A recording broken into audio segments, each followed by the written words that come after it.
Right, hello again. Dread Mechanic here for the start of yet another build stream series, because I have a serious addiction to starting new projects without finishing the old ones, but this monstrosity that you can see behind me is the Mark IV version of my current vanilla mech thing that I'm doing. It's like 90% done already, because I've been working on it in bits and pieces when I've had a bit of free time, because I've been quite busy the last couple of days. So I haven't really had a chance to stream much of its creation, or any of it at all. But yeah, it is a bit of an amalgam of the other three that I've made so far. And all refined a little bit better than the others at the moment, so this is currently the most advanced version of my armoured core units, I reckon. It definitely works the best. Because after I started playing around with the one with the wings, and finally set up the reverse walk function for it, I discovered that the way I've built these legs, they're alright and they work pretty well as forward-facing legs, but they actually worked a hell of a lot better walking in reverse.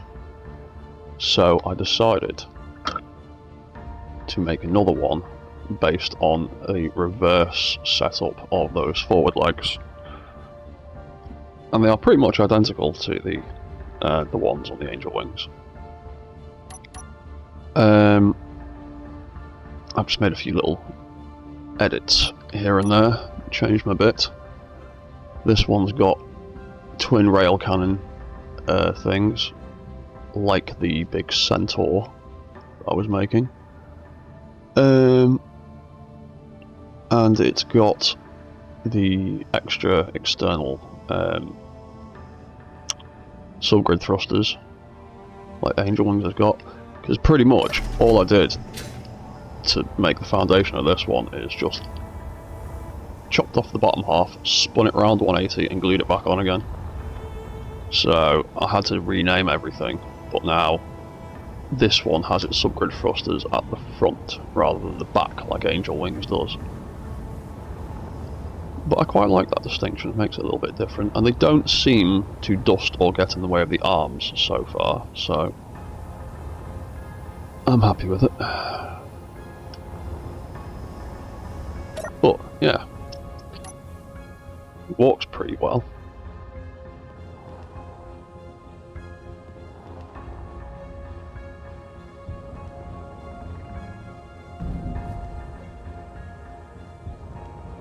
Probably speed up that walk cycle a little bit, maybe. Not sure how badly it might affect the mech's ability to walk, but we can experiment with that.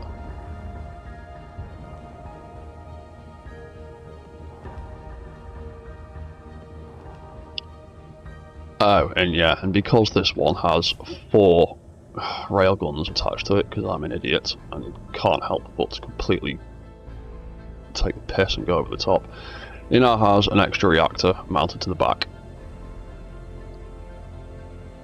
Because that was the only place I could get another reactor. I tried filling it with batteries and little reactors, and I could only just about squeeze out an extra 6 megawatts of output, or something along those lines. Basically, it wasn't anywhere near enough to be able to fly and have 4 railguns charging at the same time, so... and the weight of it as well. In the end, all the little batteries and things that I slapped together ended up taking up the same amount of space as a large small grid reactor and only giving me half the output. So I just thought, smeg it, I'll slap one on the back. There's a big space at the back. And it can be an addition purely for this version. Also changed some of the ridges and bits and pieces here a little bit to try and make it a little bit more distinct from the one that I retrofitted it from. But it also flies, so it's got a flight mode like the other flight mode like the others. This one's working pretty well. Because the legs are backwards, I'm still trying to balance the positions of the subgrid thrusters. Oh, he works quite well. I'm still trying to decide what's the best setup for all of the flight control positions with this design, but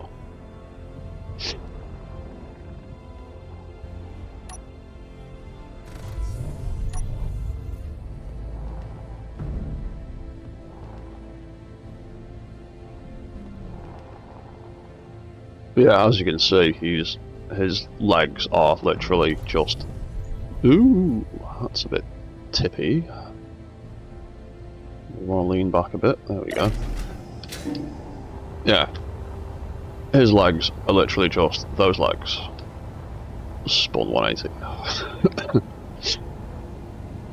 But when you build something that works, why not reuse it?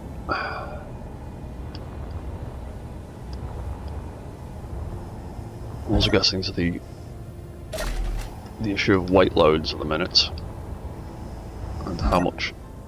Yeah, I can add a bit more weight to this before it starts getting ridiculous. About 280 tons is kind of the limit with the thrusters and power output I've got at the minute. Because he's heavier, because he's got all these subgrid wings attached, even though he hasn't got an extra reactor and 4 railguns, which take up quite a lot of mass. But yeah, because he's got all these wings, and he's got the massive rifles, the massive assault rifles, that makes him a bit heavier. Oh yeah, and I've made him some autocannon pistol things. It's funny, I made these Gatling pistols and then retrofitted them into some assault rifle type things, and then I've retrofitted the assault rifles back down into some little submachine gun type thing that has its own onboard storage, like a little ammo clip thing.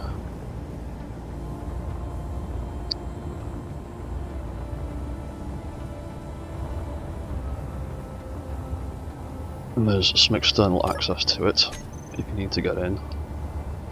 I've tried to make all the weapons on these have external access because there is a conveyor sorter in there, because I needed a conveyor port that had connection points on the outside to build this shoulder properly, and I needed to have a 3-block conveyor connection on either side, so it ended up being a sorter which kind of doubles as some ammo storage, but it means that if there's anything in the gun you can't pull at that end of the mech. So I made sure they've all got a little bit of conveyor port access. Oh yeah, that's an idea that I didn't. Oh yeah, because I made the top of that like a ridge all the way along.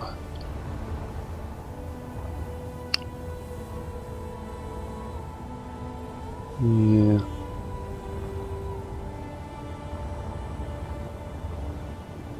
Maybe I could redesign these a little bit then.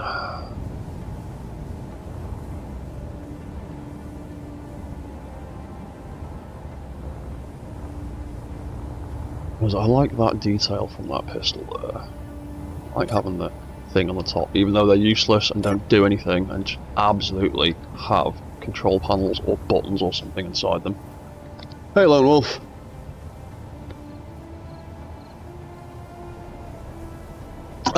It's the middle of the afternoon for me.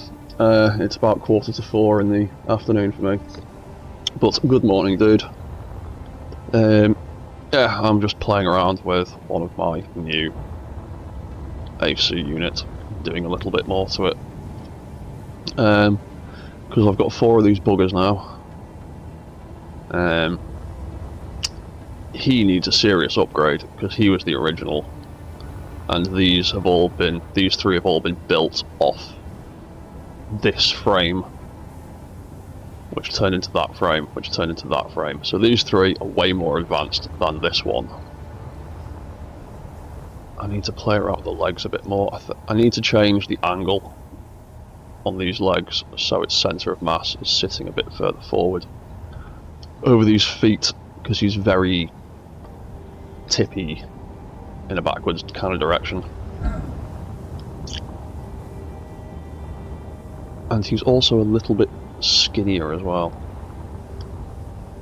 But oh yeah, and I need to move a hell of a lot of event controllers out of the back of there, because I have decided to start putting the control systems for these legs into the legs themselves, because that saves a hell of a lot of space in the cockpit for more important stuff. So I need to put a whole bunch of event controllers and timers in his legs. I can't be bothered doing that now. I want to work on this one. But yeah, I want to edit these guns a little bit more. I want to make the top of it a bit more interesting.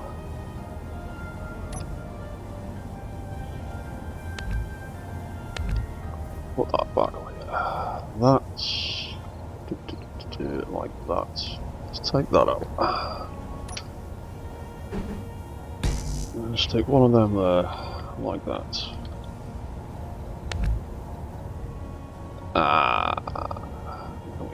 Oh, because that's the top of the gun. Oh yeah, I can't do much with that actually, can I? Because there's a big gaping hole there.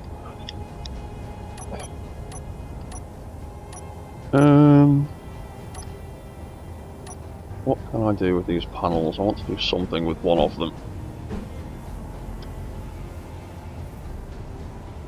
Those are the really obvious holes. That's too big, that's too big.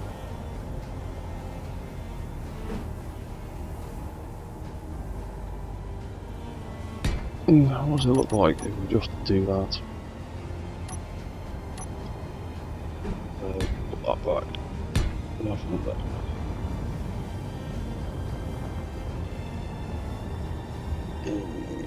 I don't really like that diff up that much. What if we take that off and swap it like that.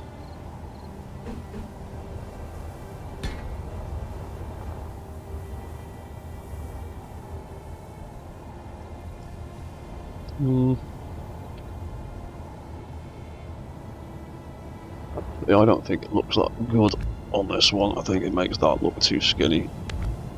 But I want to make the top of this gun look a little bit less like that one. Dum, dum, dum, dum, dum,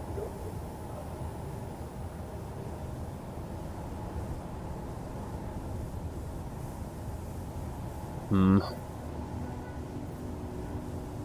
Have to go back to the way it was.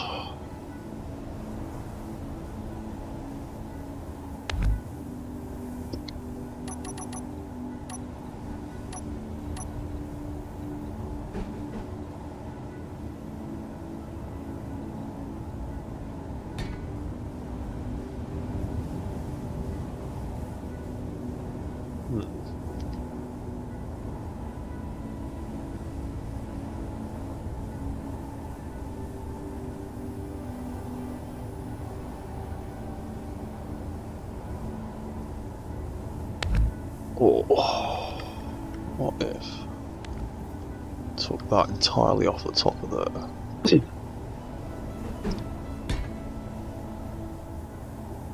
That there.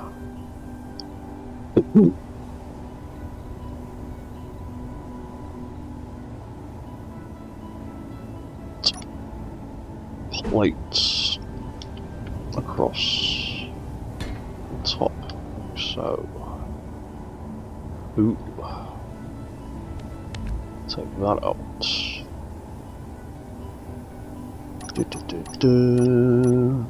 Hooks. Behave.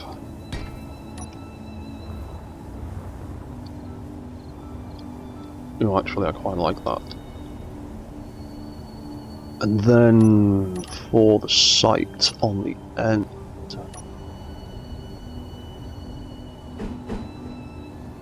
Two, there it is. I could do that maybe.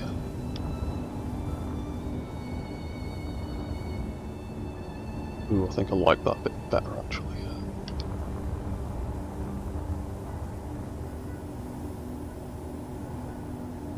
So that's still quite chunky and very much still looks like the shotgun it was made out of. Oh yeah, I need to put those back. So, oh hey, angry drunk opossum. Cheers, dude. Yeah, I'm just currently trying to remodel these guns a little bit to make them a bit more distinct from the things I retrofitted them from.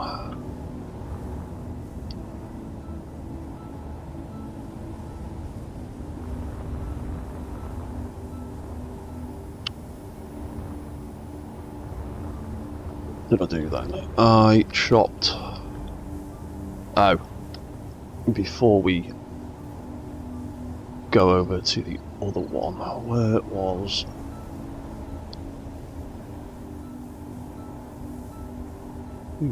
I like that.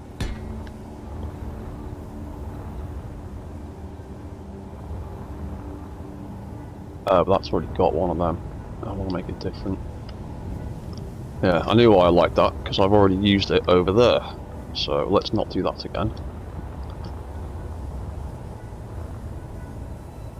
But yeah, let's go back to what I was going to do, which was that.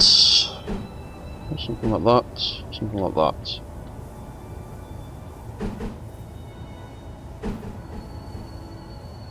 Put it in the middle.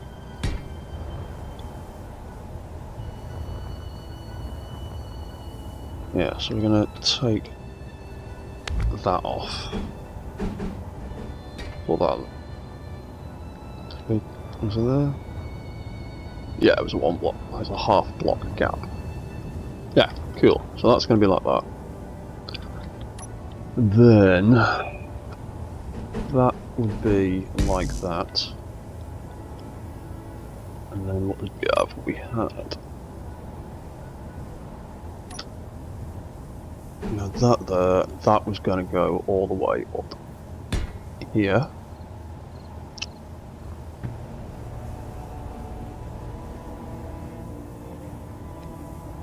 Or actually, I might do it like that, so it's got a second connection point, because currently that entire row of plates is only connected to the tip of that plate, which is connected to that beam block, which is connected to the other beam block inside. So if any of that gets damaged, that entire top section of the gun would come off. So we did that like that and used the little one. I'll stick the little one in there. Stick it in there that way around. We've already used the big one on the pistols that the Centaur is carrying.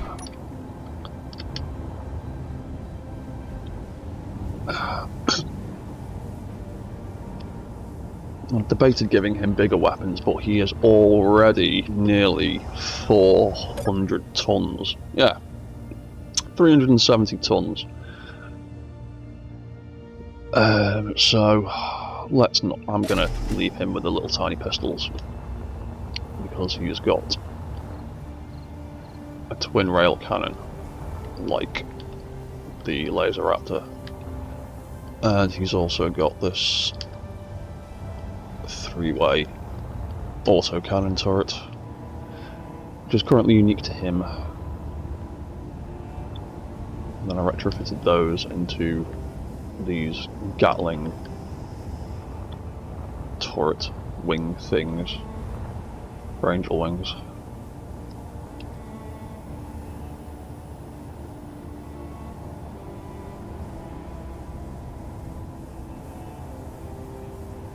What's that? Your foot event controllers act up.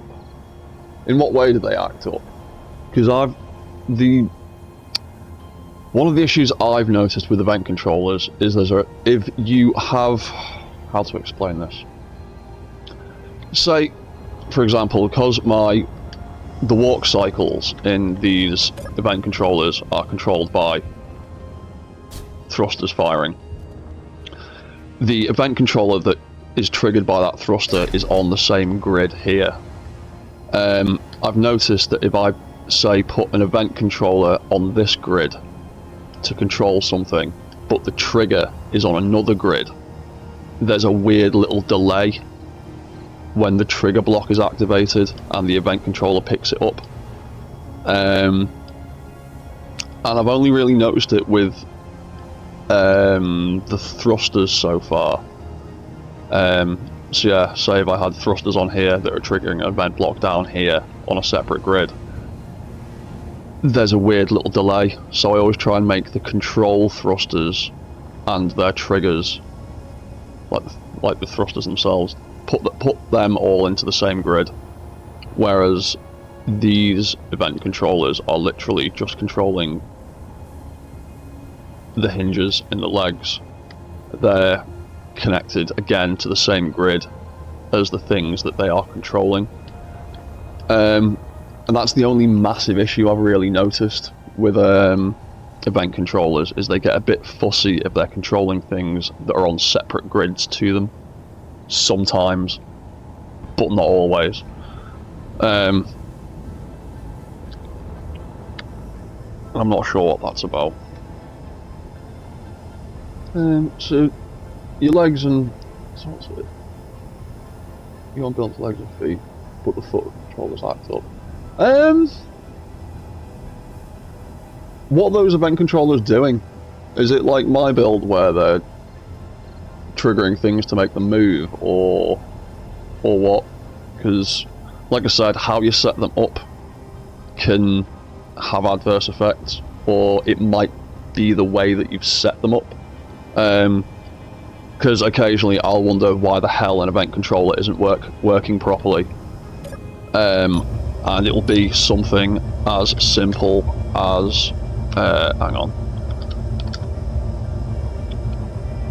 It'll be something as simple as, like, I've put greater than instead of less than, and it's triggering in the wrong direction. Because I've had this issue before with the leg controllers, for example. If I'm using rotors, I occasionally forget that rotors, you need to think in reverse for left and right sides, because they'll be opposite ways round.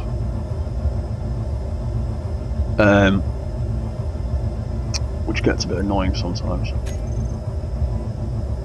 So it could be a simple little mistake, like you've selected the wrong thing, or I don't know. I'd have to look at it myself. I'd have to know more details to diagnose a problem like that. But I'd check first with the event controllers to make sure you have actually set them up the way you intended to, because it's really easy to accidentally click the wrong thing, think it's all good, and then you'll come back to it and go, why the hell isn't that working? It's set to react to a landing gear. Oh, right, so the event controller's triggering stuff when the landing gear is locking. Yeah, again, things like that. The controllers are still a bit of a mystery. There's lots of things about them I'm still figuring out. What was I going to say? Again, oh yeah. Again, with event controllers, sometimes the issue is you might need to put it on the off rather than the on switch. depending how the action is actually triggering.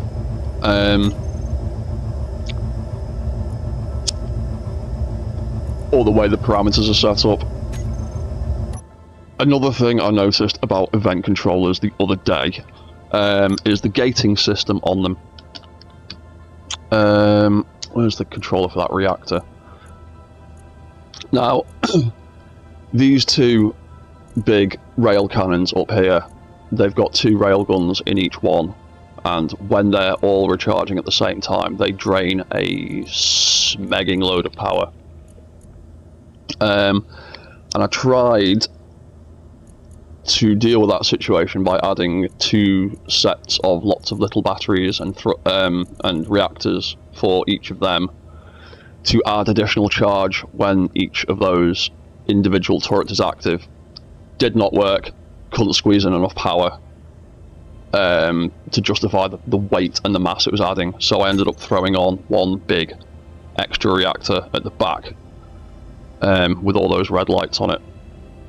Only issue is, I wanted that reactor to turn on regardless of which one of the 2 the 2 turrets I activated. So there you go, I turned that one on.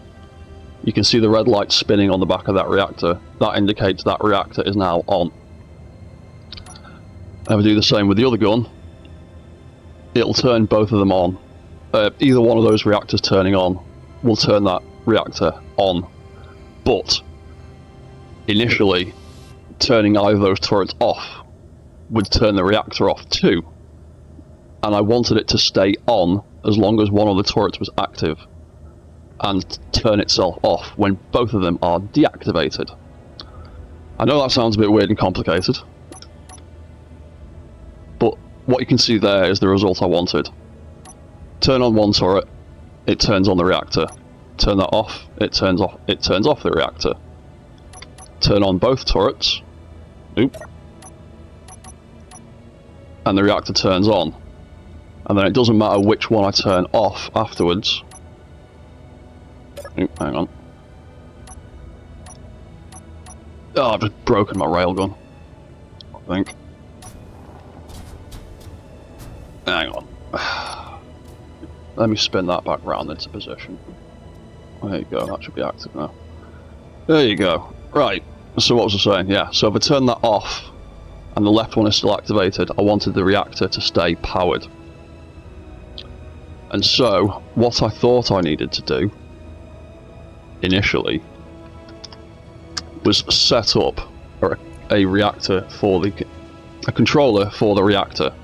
And I thought what I needed to do was set a gate function onto it, so that when both of them when both are deactivated, it would deactivate the reactor as well. That was what I thought is how it would work. If I have it set like that though, I turn on that reactor and I turn it back off again, you can see it turns off the reactor at the bottom.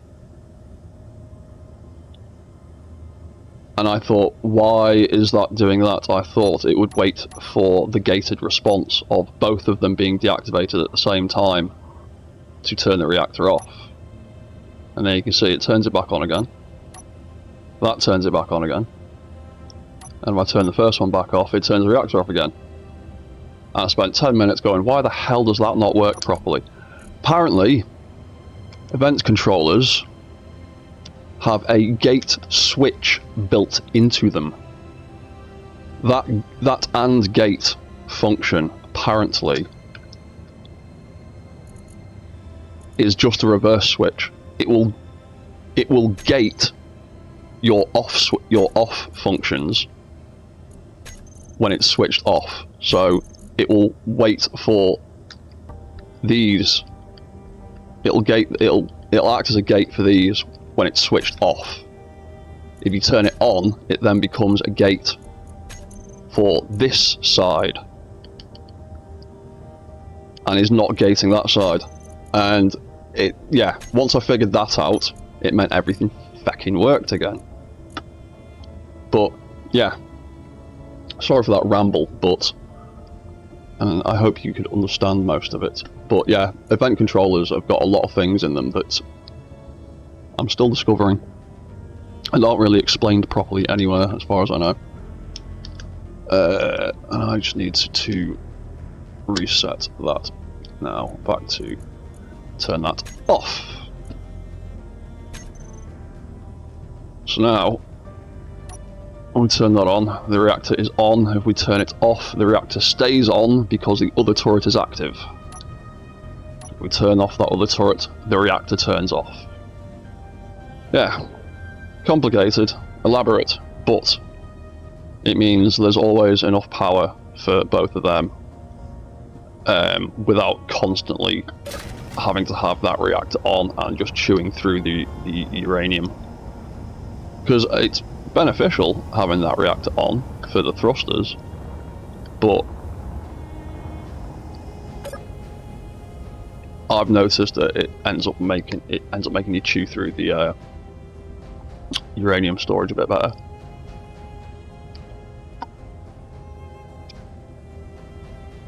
And I'm the kind of weirdo that likes my designs to be uniform but unique in their own ways. I didn't want this one to just have a bonus second reactor that all the others didn't have. I mean, this one's got 2 in it, but that's because it's got so many extra thrusters.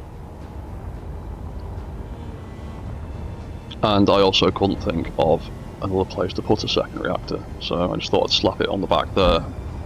And I don't want to have to do that with the others, because I haven't got the space to slap a reactor on the front of this one, because I'm trying to play with some of the AI functions, but they're currently, well, the bipeds are currently having some balance issues with the AI control versus the gyros, which I need to try and figure out at some point.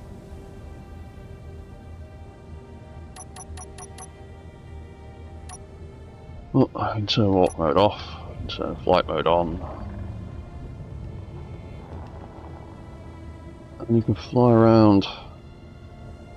And there's a few more things that a few more controls I need to change in here. Oh, sorry, Lone Wolf, I didn't see your response there. Locked but ready to connect, and it's to stop the walk cycle. Oh, right, I get you. So you're using the landing gear as just like a sensor, essentially, that's specifically looking for the floor. That's a cool idea, actually. That is not too far off the reason that there is a connector in here. That connector isn't actually part of any conveyor network. The conveyor network for these guns is actually going through the advanced rotor, but I needed a block to recognise when the gun is attached to the hand for event controller purposes, and I couldn't get the functions I wanted out of the rotors, so I used the connectors instead. And I used that idea originally on the Gundam that I've been playing around with, so that it could have something the event controllers could trigger to attach and detach the laser swords from the hands. So I really like that idea. I might have to use that in something at some point, I don't know what, but I do like that idea for getting the feet to trigger things. But I can understand where your problems might be coming from, because that sounds like a really clever way of doing stuff, but I'm not sure how I'd get it to work yet, so I don't know how to solve your problem yet. But it's a cool idea, but I can see how it would cause problems.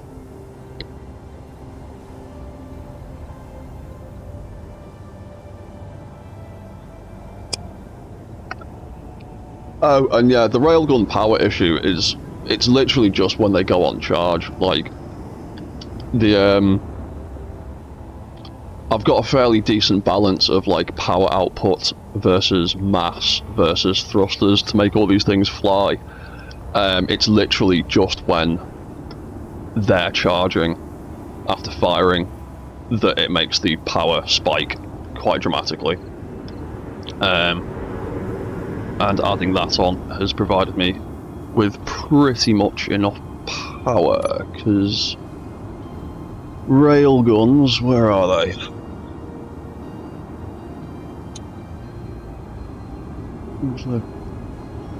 Where is it? Where's your recharge details? Power required 200 watts, that's not the right one.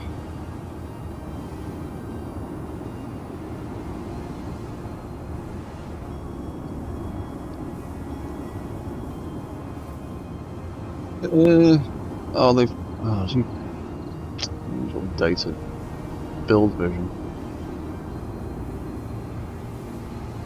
Oh, it just says rated fire reload instant. Oh, what am I looking at? There we go. 4 seconds, rate of fire 33. Oh, I've changed it, whatever. Doesn't matter. Either way, those railguns require a lot of power to recharge, and that reactor basically solved that issue. Now, I can arm both the rail cannons.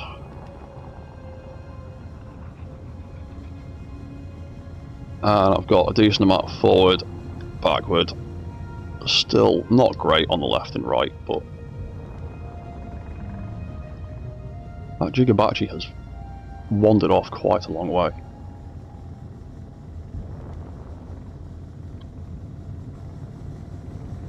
Yeah, there you go. See, the acceleration flies up.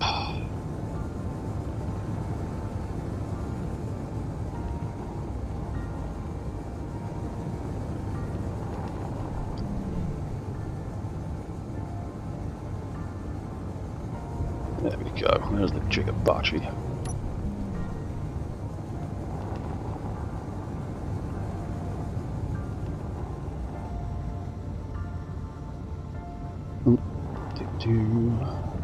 Go, should be in range. There we go. Pow! Yeah, so without that reactor on, it was very badly spiking. But now I've got enough power left. It pretty much completely counteracts their charge, actually, because the overall power output when I'm flying with the other ones is around 60–70%. So, yeah, I think I've pretty much got the power problem solved.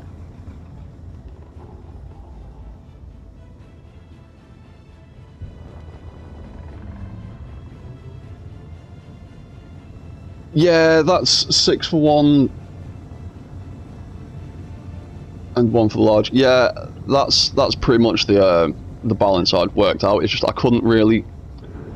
It was a mass issue over everything, because I tried cramming this thing full of lots of little reactors and lots of little batteries to make up the power output I needed, and it just ended up being way too heavy.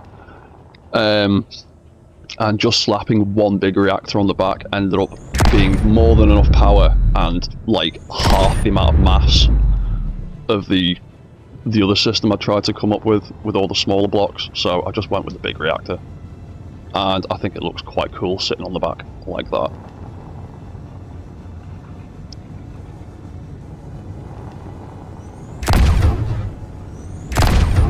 But yeah, it means I can fire all 4 of them now, and it doesn't really drain out too badly.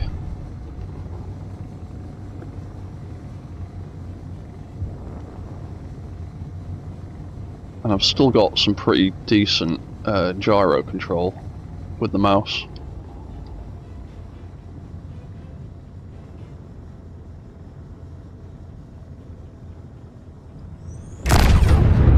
Wow.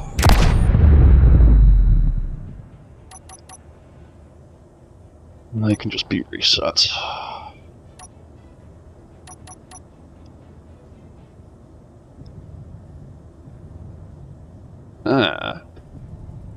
That's a problem I keep having with these arms at the minute, is they're not triggering properly. When I'm in flight mode, they keep getting to there and stopping. I'm not sure why. Something's not triggered there.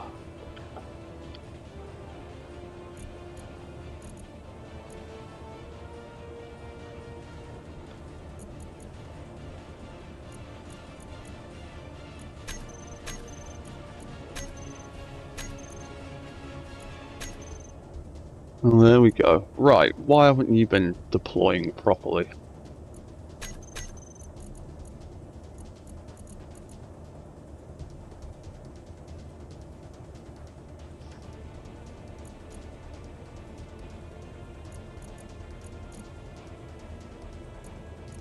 What are you looking at?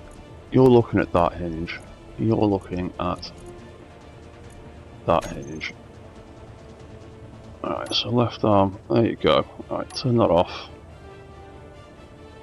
Yeah, it has a few issues. I think I need to adjust what actually triggers it. Because yeah, when they're in flight mode, they're kind of hit or miss whether they arm properly.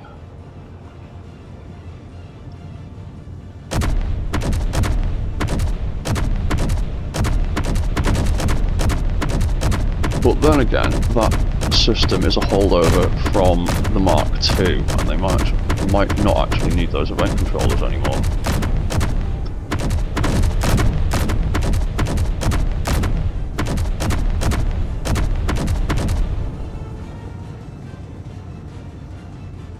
Yeah, to be honest, I might actually be able to change them a little bit.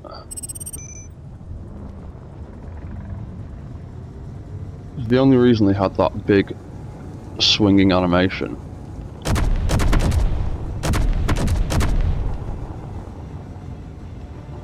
is because the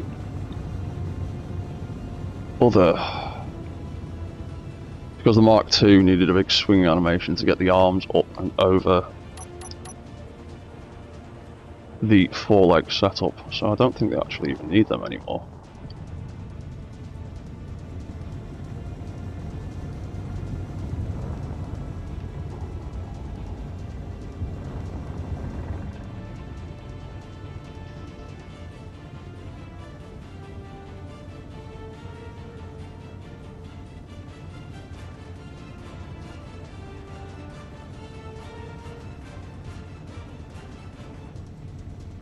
Yeah, we can fly pretty damn well now.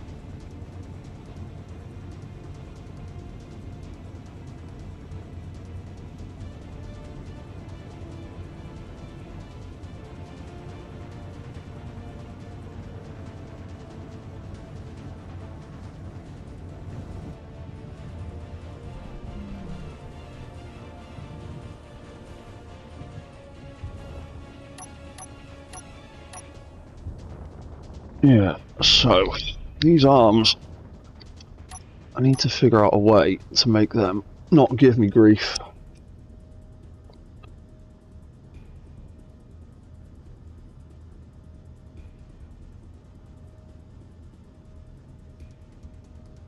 Oh, don't worry about your responses being delayed. I think it's more to do with my stream latency. I think there's like a 30-second-ish delay in my stream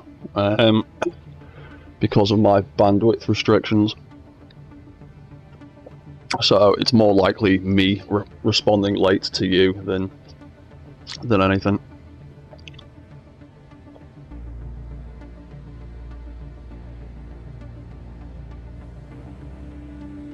So these arms.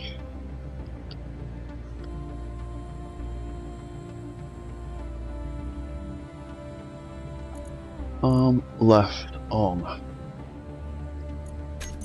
So that turns on and that triggers deploy 01.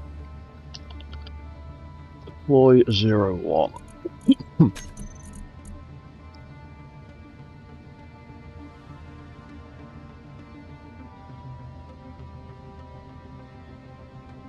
That. I don't think it needs to. Change that to altitude for now. So it's not going to actually trigger or do anything. So, arm left on will. Do all that. Turn on the handgun lights. And those move the arm into position.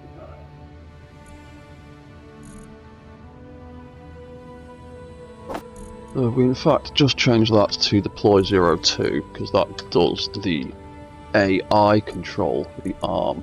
That turns the AI on when the arm gets to the front position. Turn that on and we'll just use that instead.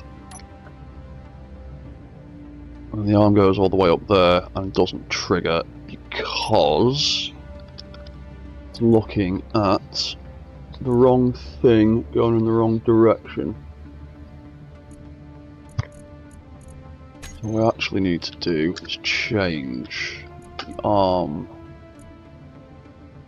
on position to left hinge, left rotor. I want that to absolutely make sure that it turns on then. So let's change that to on. Arm LE rotor light. Make that off. So that cycles the light and makes sure it flicks on and off. Because sometimes with the vent controllers and this light system, I've noticed that if the light is already turned on and then you have something later on that needs to turn that light on, it won't trigger anything because it's already on. It won't do anything if it's switched on and gets a second on command, so you need to cycle it and quickly flick it off and on. So that's why there's a double set of commands for each of those blocks there. Ah, no worries, man. Enjoy work as best you can. Have fun, dude. Cheers for dropping by, man. Always a pleasure. So we instead want then LE light. There it is, rotor. That turns on, and there you go. The AI is now active, but that arm is pointing up in the air in a stupid direction. So, what I actually want to change is I want to make sure this rear rotor stays in the back. LS to left shoulder.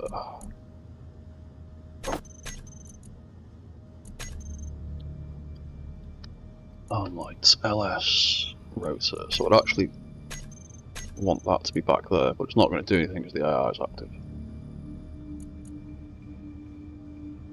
Yeah. So now if I try and deactivate it, it will just go back down there like so. Arm off. So what's arm off doing? Arm off is going to remove that for a start. I'm not going to need it. That does all those things, that turns all of that off, that turns the weapons off, and that resets the arm back down there.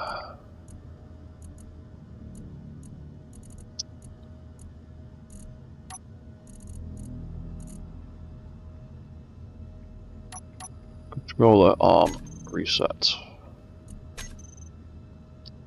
What is that now doing?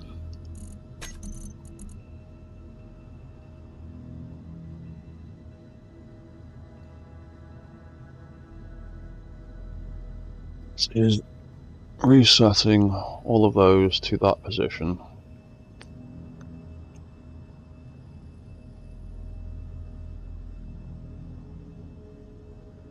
Turning flight control back on. I don't think I even need that anymore, actually.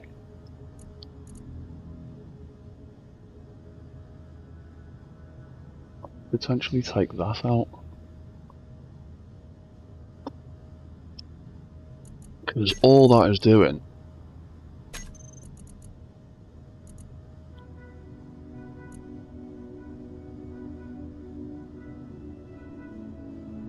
is again resetting the arm back to position that it can reach comfortably anyway.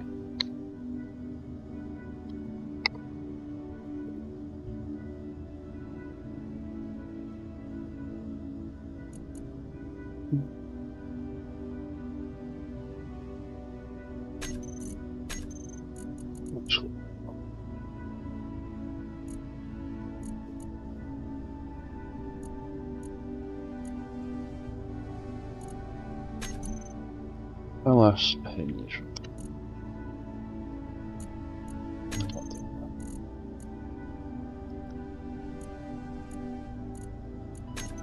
We will leave that in for now.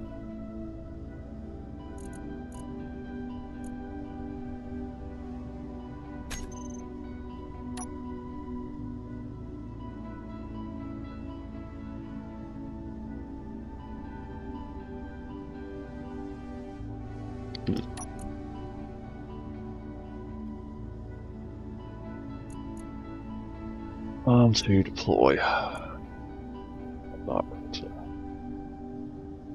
Ah, yeah, I get it.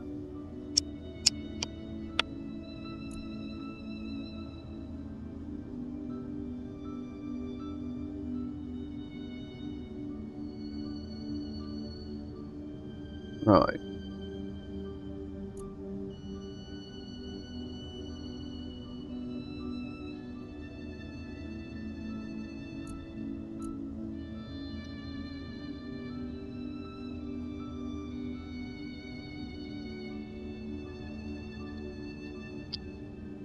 So maybe instead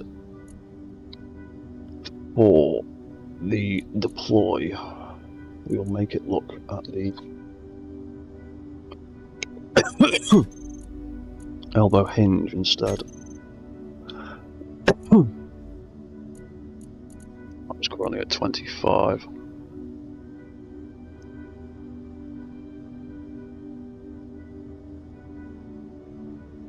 Yes, we'll change that to 20.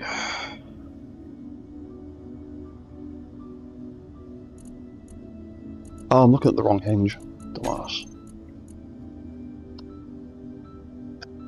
LE hinge. To 87. So when it gets to greater than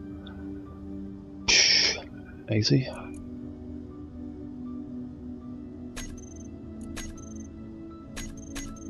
Bring it instead. Turn that off.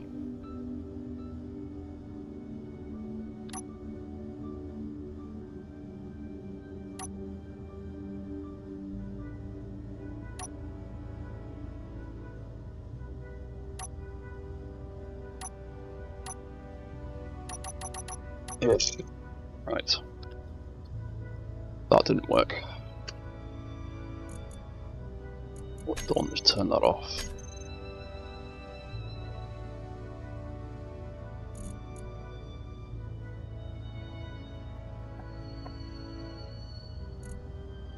So, right, that is now on. Activate the arm. It does feckle. It's deploying wrong. Because it is less than 80. There you go. That's why that wasn't working. It needed to be greater than 80. Idiot. So if we deactivate that arm again, it'll go like that.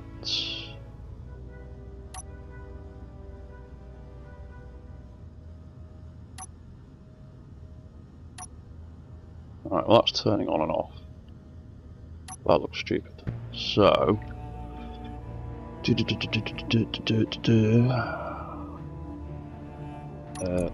arm left on. Let's change that rotor back. LE rotor, we want that to now turn out again. Arm LE rotor. Let's turn that on. There you go. That's a little bit better.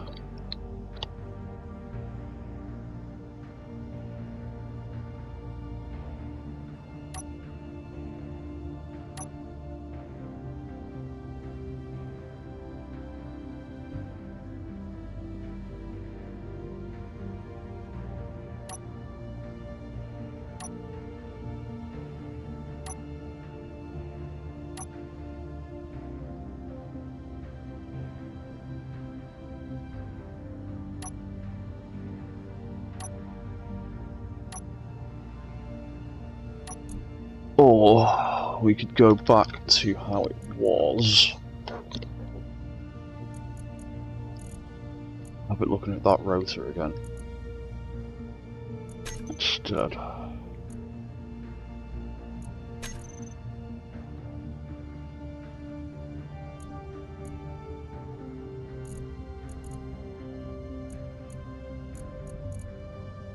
LE rotor. Probably a -25. Want to be greater than -1. 0 has issues sometimes. Stop there. And the gun's pointing out further.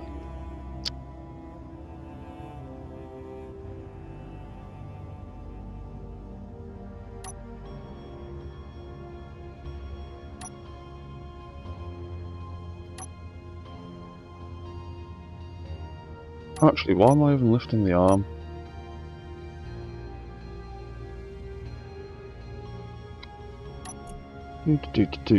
Arm left.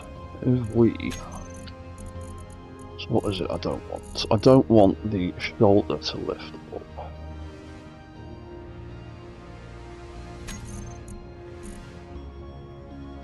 LS. Hinge. Not on.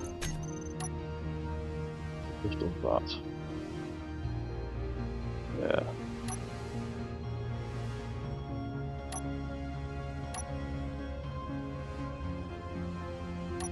Now it's probably still a good idea to have that in there just so that it always moves away from the body.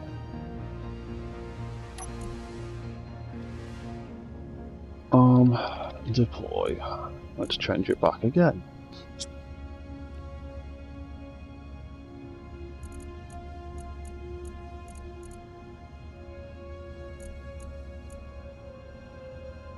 LE hinge. Let's pop that back in.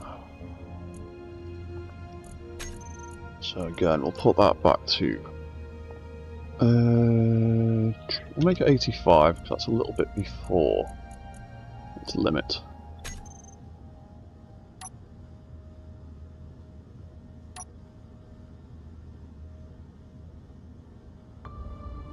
There you go, that's pointing forward a bit more.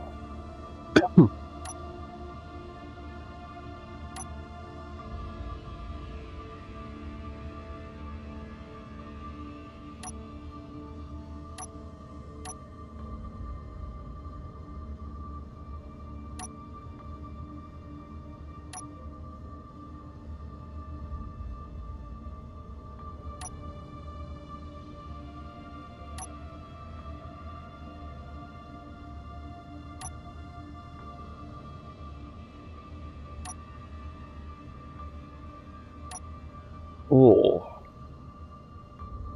actually, one potential way to solve that problem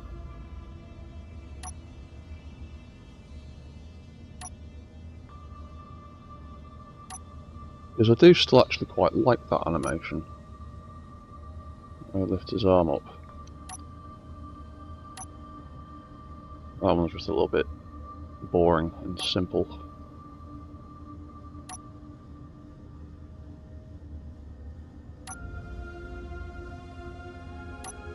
I might actually change it back. What I might try doing instead is deploy number 1 instead of being assigned to the hinge, which is what is causing the problems in flight mode. Instead, assign it to the rotor, because that is usually locked back in that position. It moves forward. Yeah, so that might work better. So let's remove the hinge. So that's currently sitting at 10. RS rotor.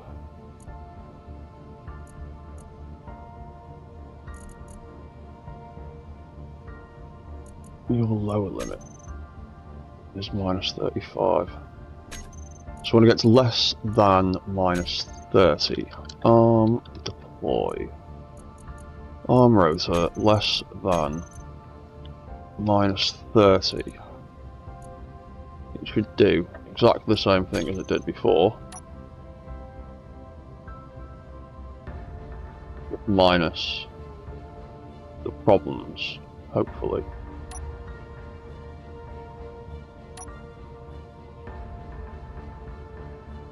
Because in flight mode, the arms are usually pointed back. The only positions where they're pointed forwards like that is when you're pushing forwards or in a direction, so it shouldn't mess things up too much. The problem is I need to rebuild this now. So what do we do there? We'll turn this back on. We'll have to add it all back in to the arm function. Arm left, redo stuff that we've backed up before. L 0. Oh, left. What did we have? It was originally that. Turn that on. There's that in itself.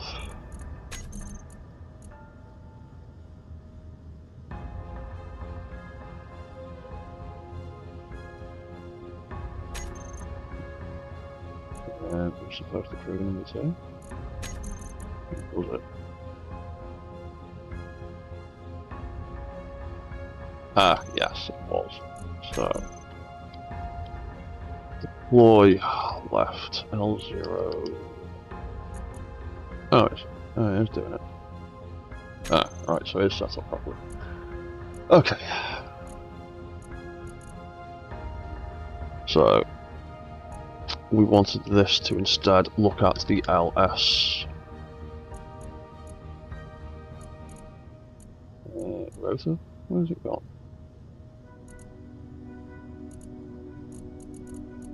Do LS. Why is that? Oh, idiot. There it is. Oh, because I've put arm rotor LS instead of arm LS rotor. Right, I need to change that. Right, so that's going to trigger on that instead.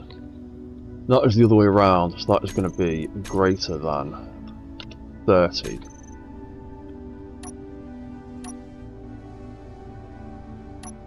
Oh yeah, obviously I messed up all the controls, didn't I? Set that. Arm left. Bollocks. I should have had this idea first. Ah, smeg.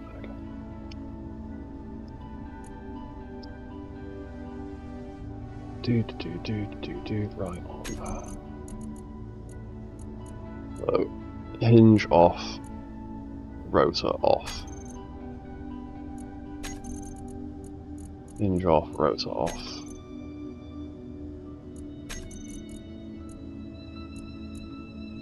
Hinge off, rotor off. Ah yeah, so turn them around, didn't I? That'll be why. On and arm light LS. There we go. Off and off.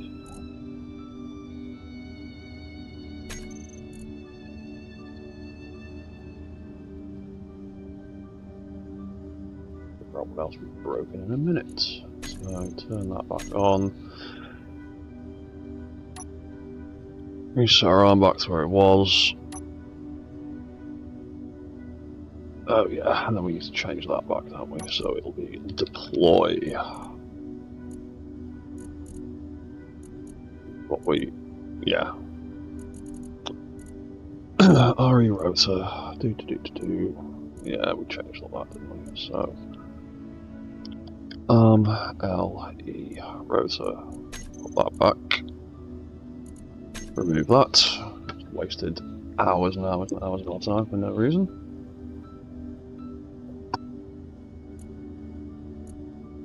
What else was it? Angle changed. RE rotor. Greater than 10. So that's actually going to be want to be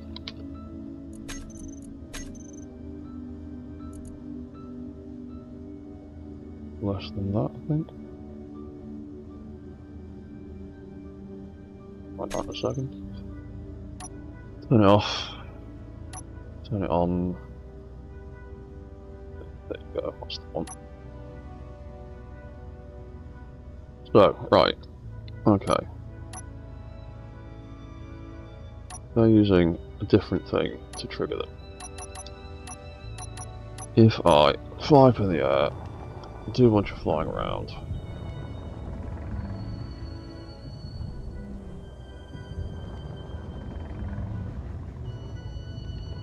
the only time those arms point forward is when I'm doing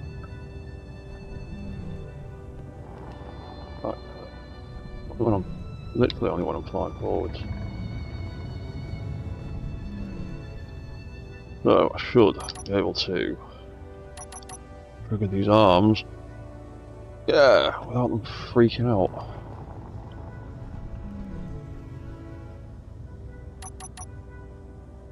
And then back off. Right, so that's the answer to that problem then.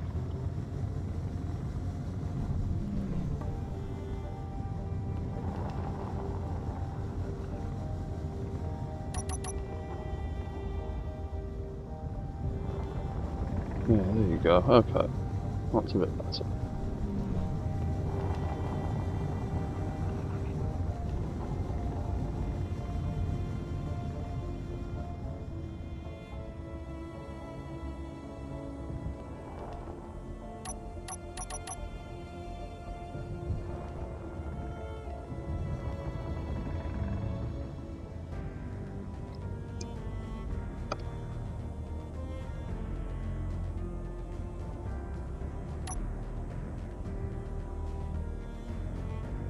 So if I turn that off and then start flying and doing stuff,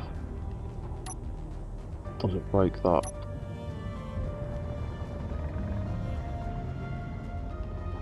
Doesn't seem to. Seems to have turned everything off properly.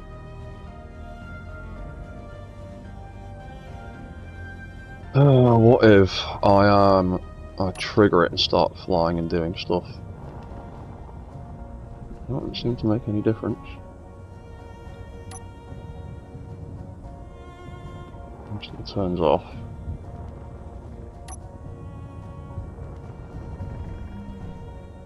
Activates properly. Turn it on. Press buttons. Doesn't make a difference.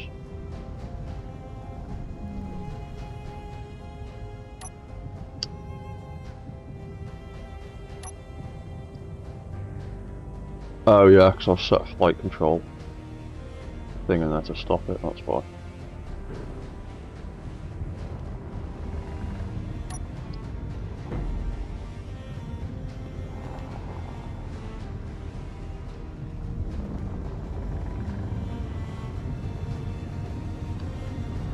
Yeah, okay, so those arms seem to work better now. They're not, they don't seem to be breaking mid-flight. Can I activate them whilst I'm flying? Does that work? No, that breaks them. And then that locks me into flying forwards. Walk. Not walk, what am I doing? On.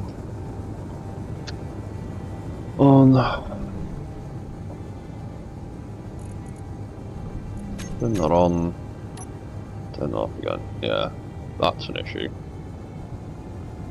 That would lock my forward thrusters into place.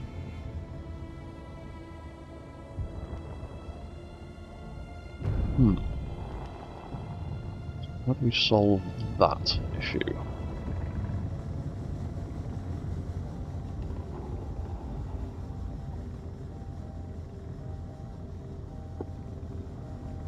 Hmm.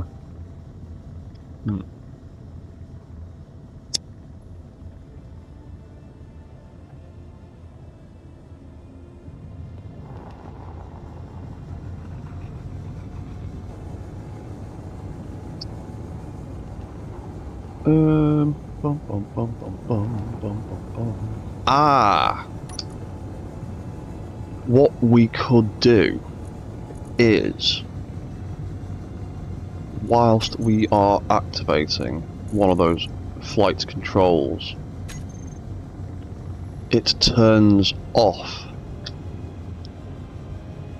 the arm trigger buttons so that you can't activate the arms whilst you are flying forwards. You have to stop. That is the easiest workaround I can think of for now.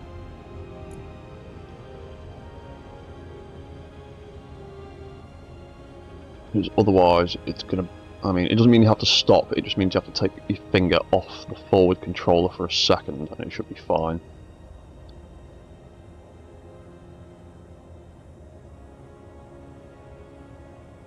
Yeah, we'll try that then. So, flying forwards, we'll just turn them off. That way you can't trigger the arms while you're flying. I don't need to do the turrets because they're not affected by flight controls. So then if we go to, where is it? Flight. Stop.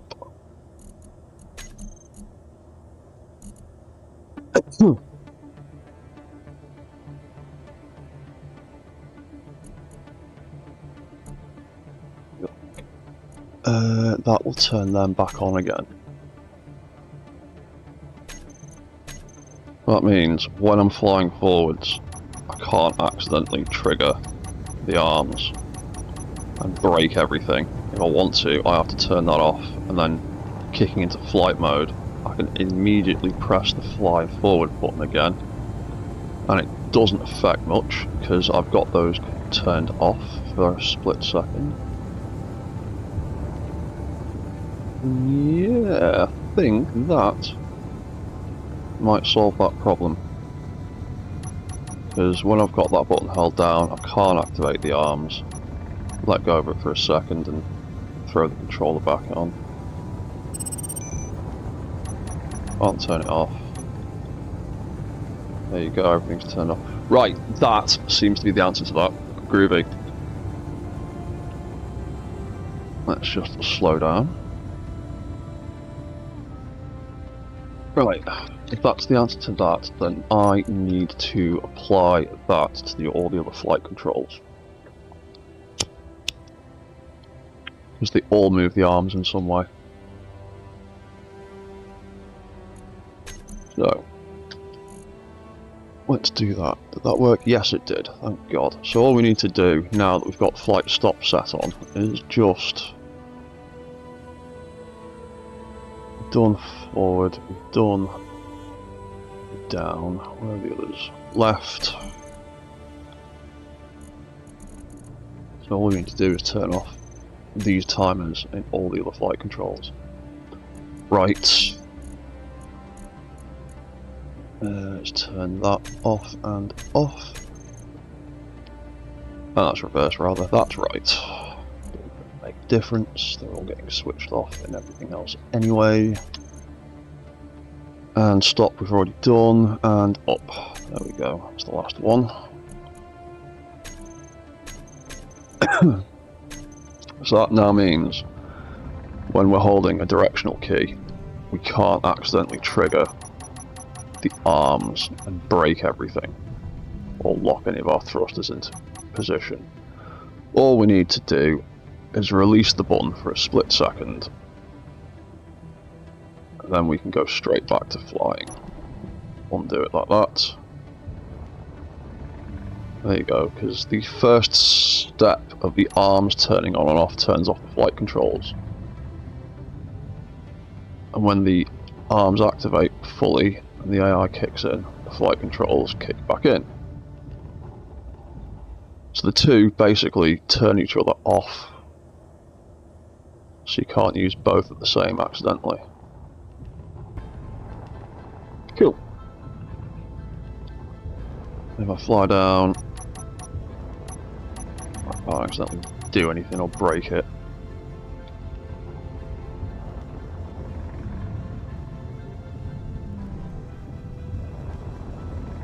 Oh, faithful little Jameson cyborg, forever following me round like a cat.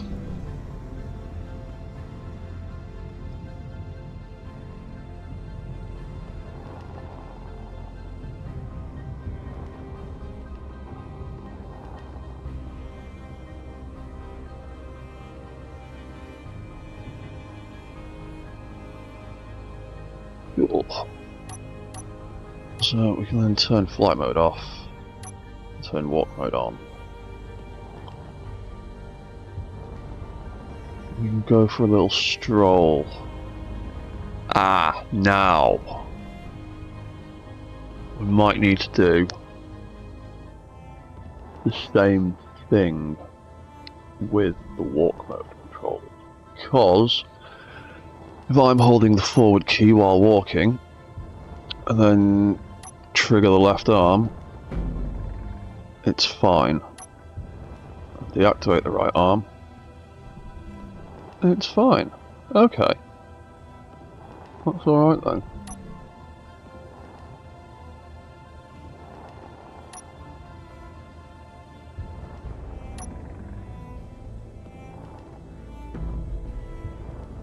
There you go.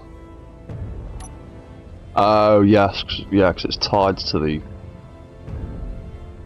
arm rotors. So if it doesn't work to begin with, it will do when it... Nope. Nope, nope, you can't brake.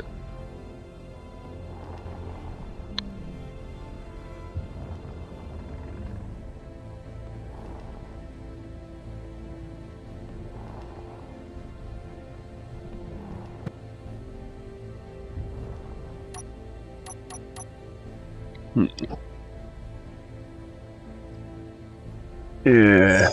Okay. Then. Oh, that's annoying. Yeah, I'll have to do that then as well.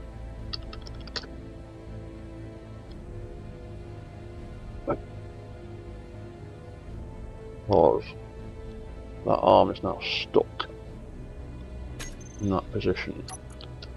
Arm on/off. Turn on.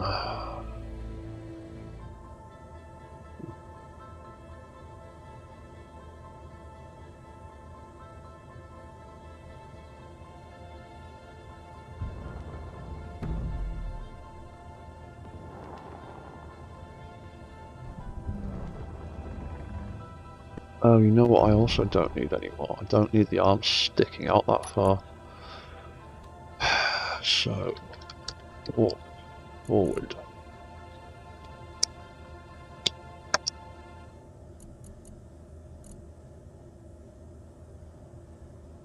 Oh yeah, you can take that out of there, can't I?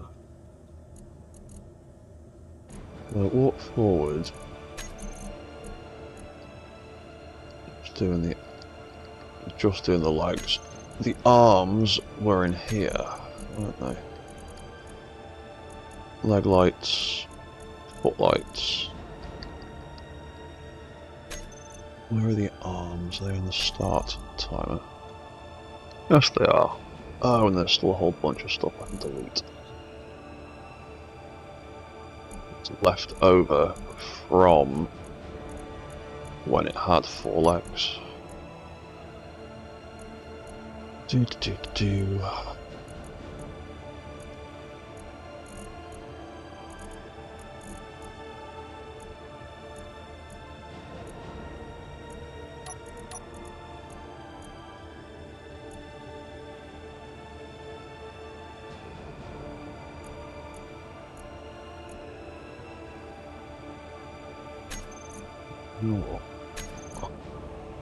Why not have them move out like that? Yeah, that's a bit better. Ah, that hand hinge. What are you doing?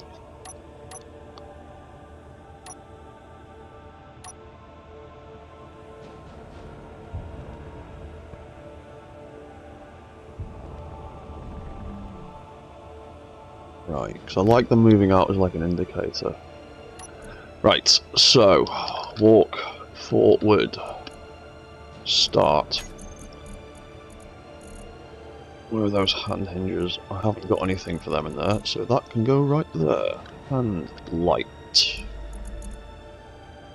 They are on, so I want them off. Just to be certain.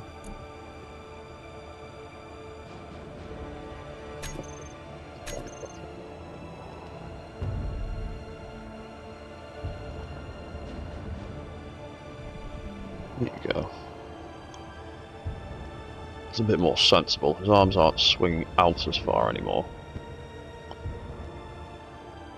He stops, he does that.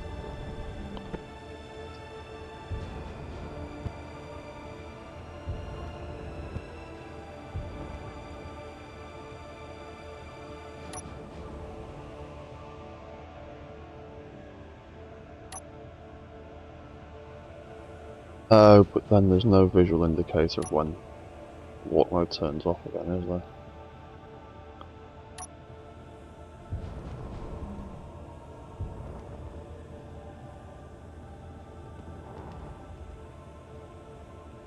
Ooh, why are you falling backwards? What are you doing? Right, behave. What are you playing at?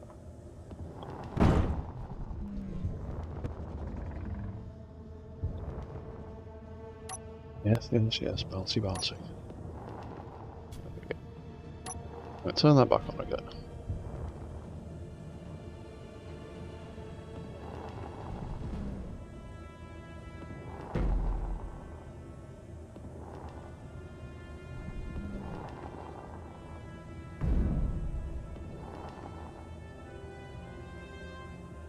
Yeah, I think when we do walk off, we will make those arms stick back out. Arm light. So we will make the. In fact, we'll just turn everything on for now. Figure out what we want to turn off. So on, on, on, on, on, on, and on. So we would want the elbow rotors to turn back out. And then we would want the hand lights to turn on and on. When we let go, we go back to that position.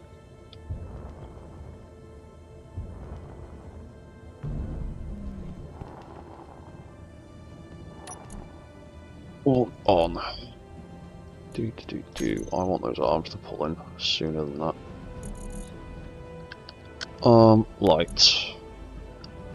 We got where? We got big ass space, and then arm lights. Walk on. Ah.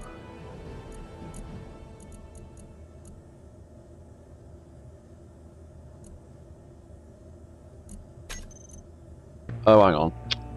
The wrong one. Forward. That's what I want. Arm lights.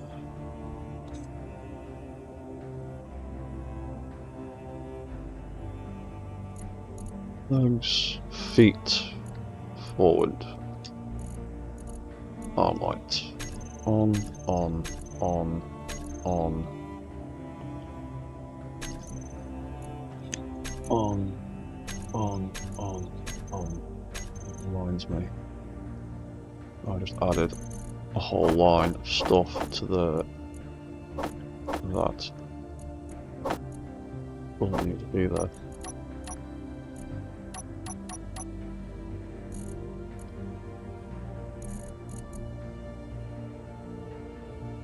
Did I?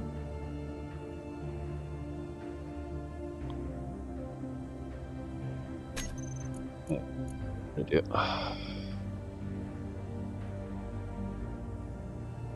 Oh yeah, I am being an idiot because I want... Ugh, damn it.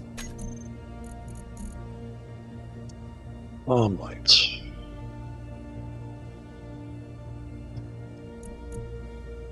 On, off, on.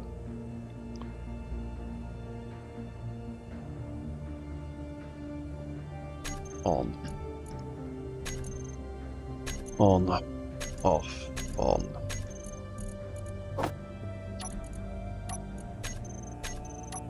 Enough.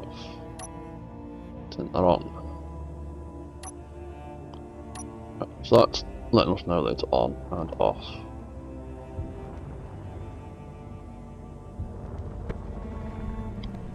We walk forward, they put back in, and I want those guns to turn out sooner. So,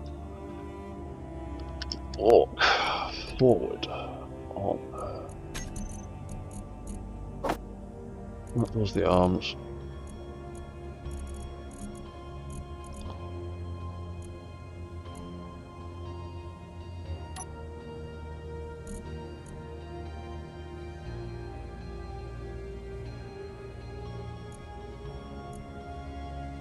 Oop, hand light.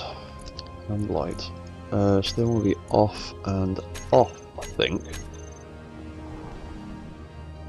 Yeah, that's the one.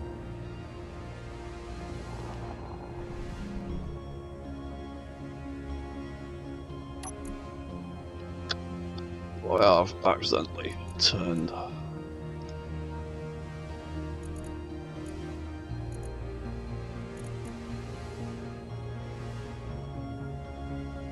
That's on. There it is.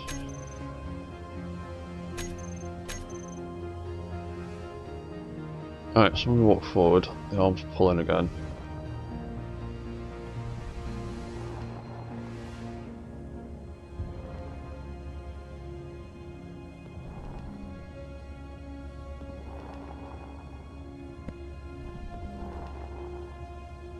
Ooh, bit tippy foot.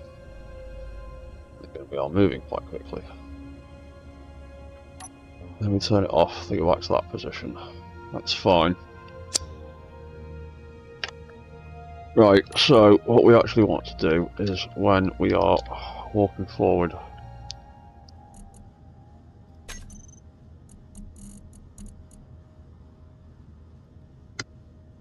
we want to deactivate these. It's creating a conflict.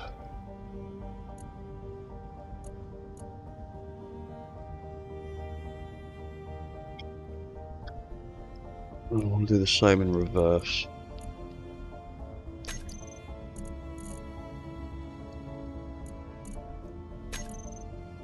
Turn them off. Then we stop walking.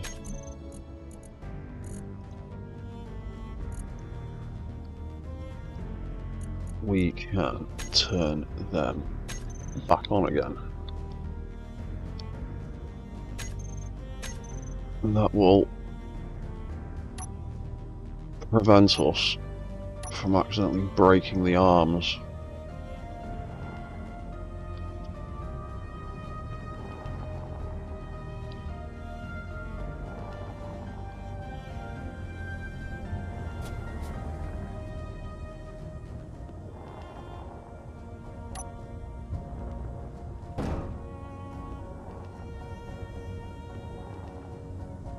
Ah, doing that though, I had broken something.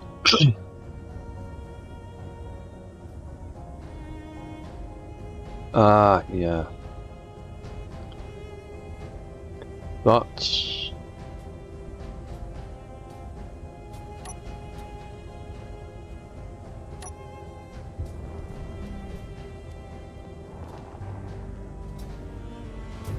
Yeah.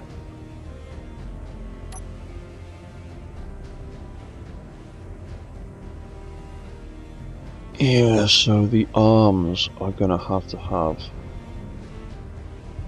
a failsafe with that, because immediately starting to walk obviously moves the arms, which affects the triggers.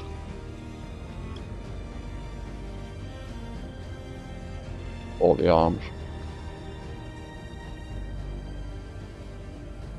So, arm left on.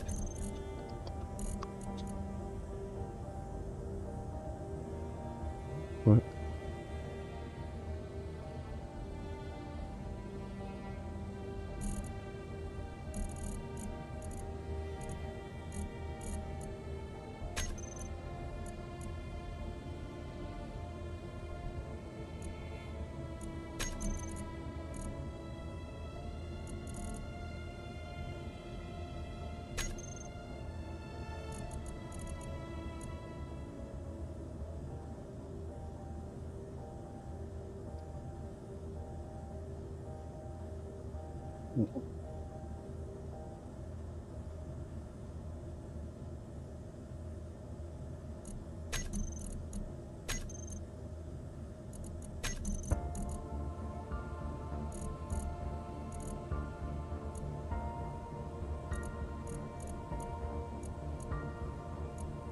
Oh crap.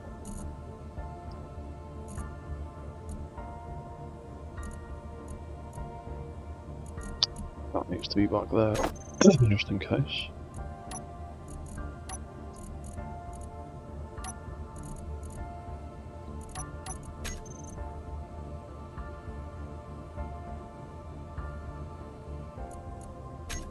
Right, reset. That turns all that back on. Flight control.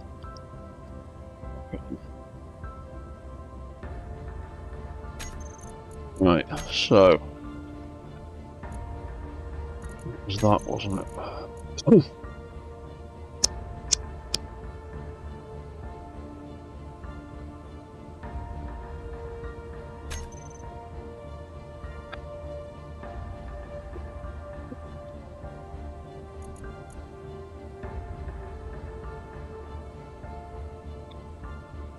Hmm.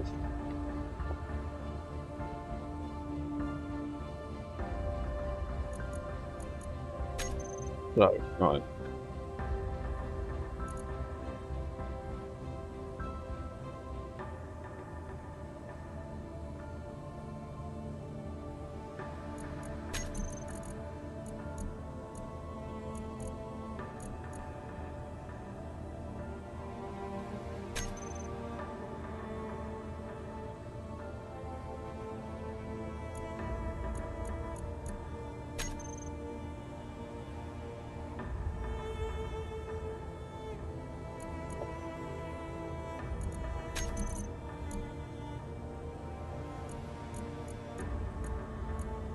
Yeah, so I want to turn off the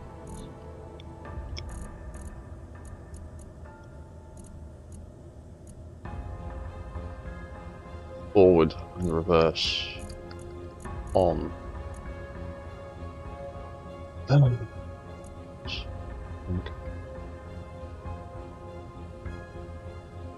Or would it be the... No, it would be the forward controllers, because if I turn off the timers I won't do anything, because when I activate the thrusters it turns the timers on anyway.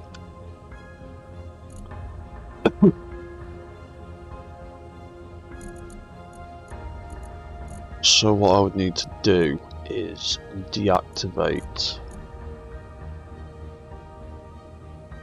that. When the arm turns on and when it gets to the end of the deployment cycle, there will not be enough backing room left, will there? No, there won't. Arm. Camera, gun, arm back on, flight control back on.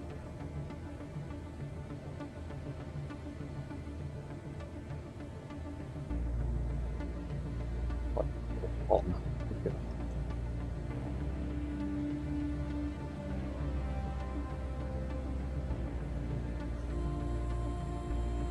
eventually move that.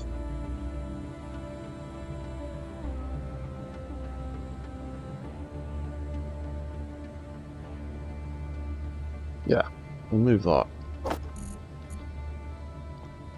So, walk forward controller. Turn that back on. Light control on. Oh yeah, we have. Light control on.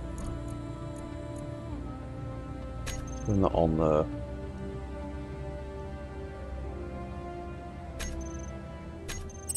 That means that while the arm's deploying, we can't do anything until it gets to there, and then we can walk again. And that prevents the arm conflicting with the walk cycle. Turn it off.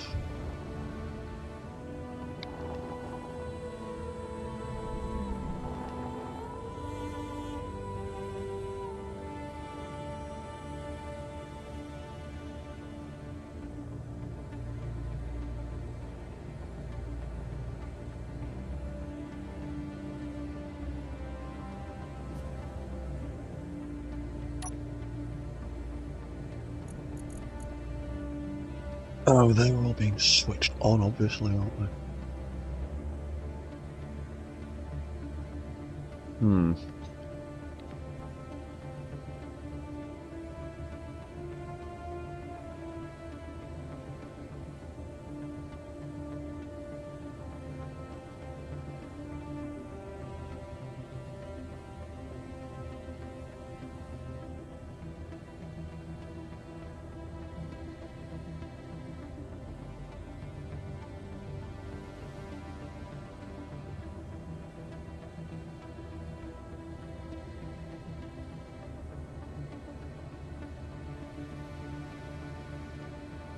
Sorry for the silence, I'm just pondering.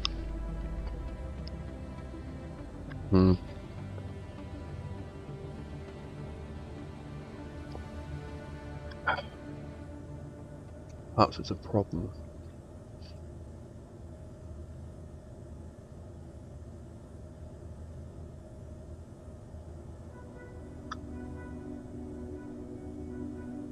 Yeah, because that'll end up turning the walk controls on and off. Just by turning the arm on and off, even if it's stationary, so that isn't actually going to help.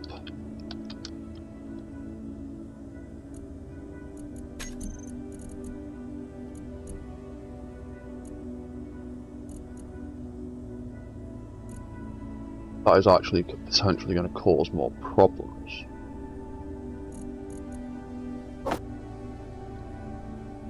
What I need to do is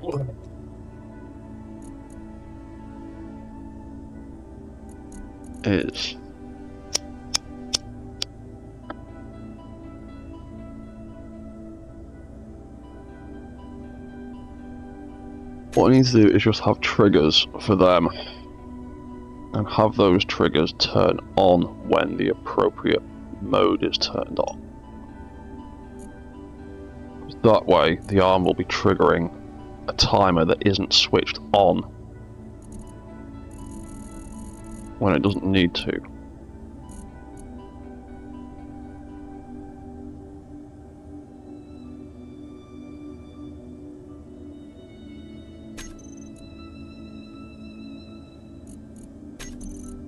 Arm left deploy.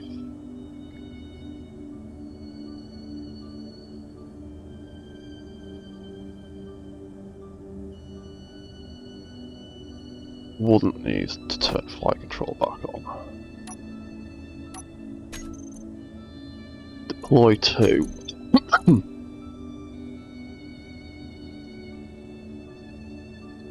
Don't want to mess with that.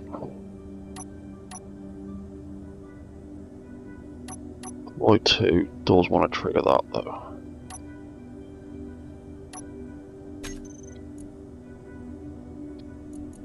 Arm reset, what's that do? Flight control on, flight control on, trigger.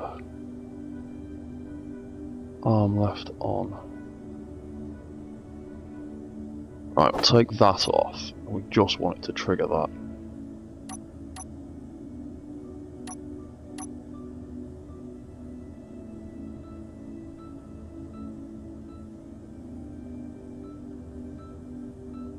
Okay.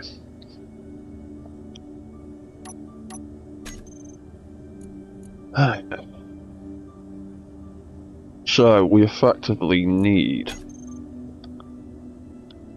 There you go, we've got plenty of spare timers. Loads of them. We need a walk control on and off timer then.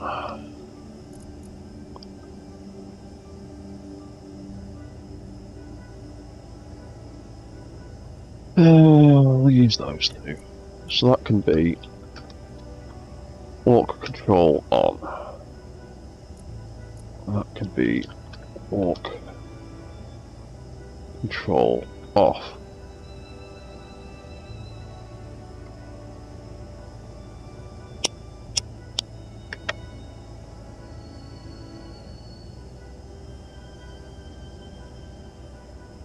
And what this is going to do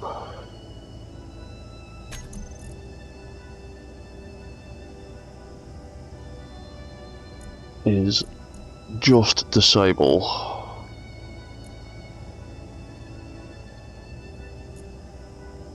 this has got stuff left over from whatever the hell it was last time. There we go, back to page 1. So we only need to disable the actual walk controls. So forward.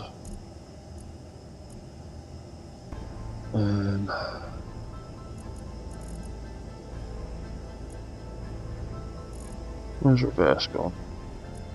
Not that one. There it is. So that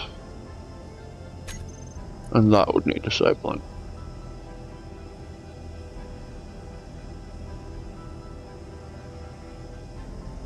Left and right don't make use of the arms. That's not an issue right now. I need to turn off, yeah, forward and reverse.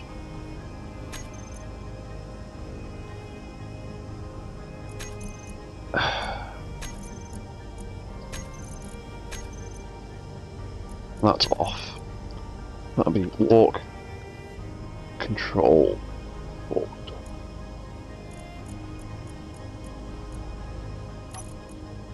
Get rid of all of them. So that would be off, and rev would be off.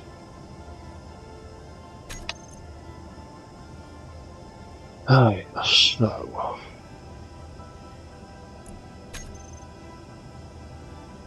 if we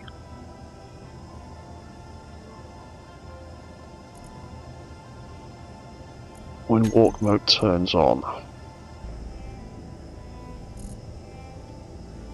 walk control on and off.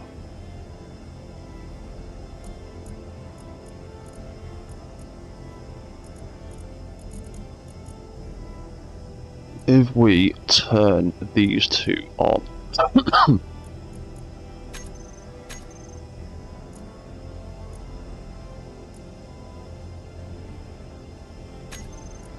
then the arms can trigger them as needed.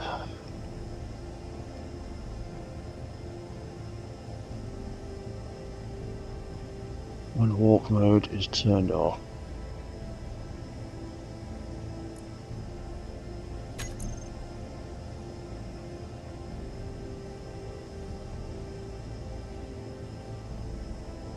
When walk mode is turned off,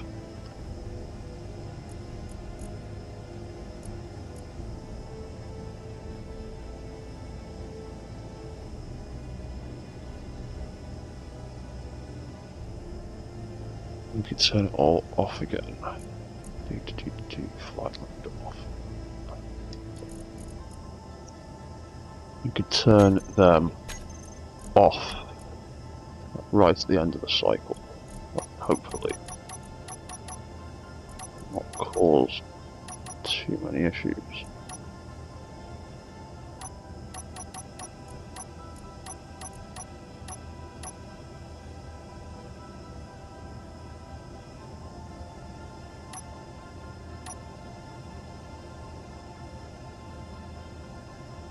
Yeah, okay, do it like that.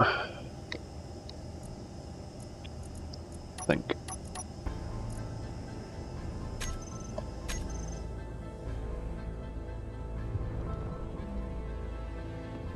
Right.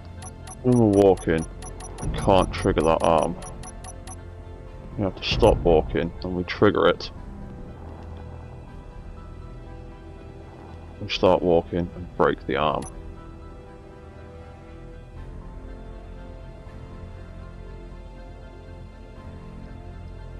Oh yeah, because we've not added that new control in yet, so so it would be arm left on. When that turns on, we want the walk control off timer to trigger.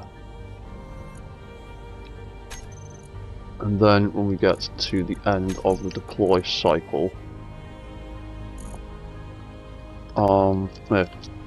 walk control on will trigger again. So if we walk, we can't trigger the arm, break anything. We can almost fall over forwards though, because we move quite quickly now. Oh. I need a way for that to auto tip back, and I think I have an idea. I'll try that out in a bit. So, trigger the arm, we can't walk until we get to there. And now we can't walk at all. Because I'm not sure why. Yeah, so they have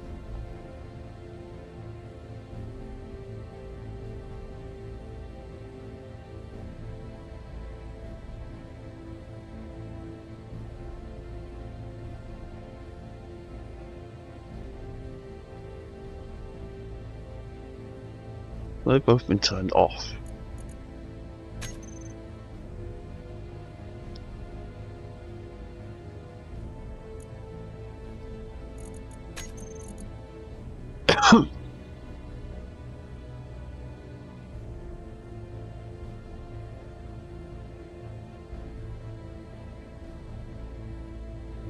That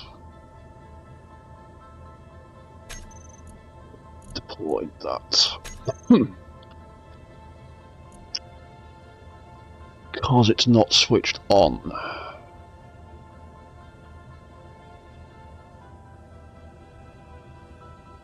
Why is it not switched on?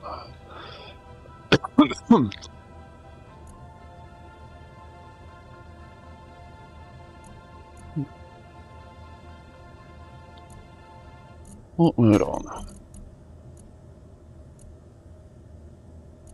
Walk control on and off.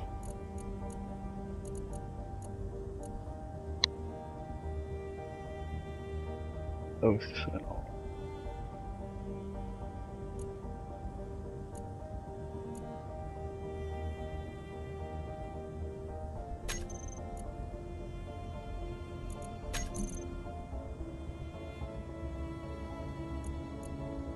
They both turn off there.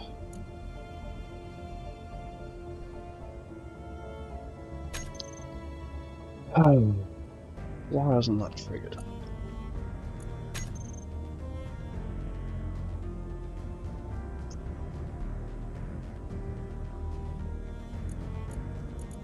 Right, we'll turn it on and trigger it anyway.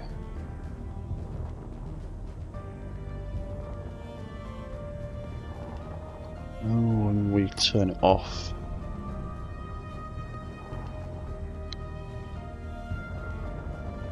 When we turn it off, it doesn't really make a difference because it's all straightening the arm out anyway. Turn it on, can't move forward. There we go. Can't deactivate the arm while we're walking, so it doesn't break anything. Stop walking, deactivate arm. We can jump straight into walking and it doesn't seem to break anything.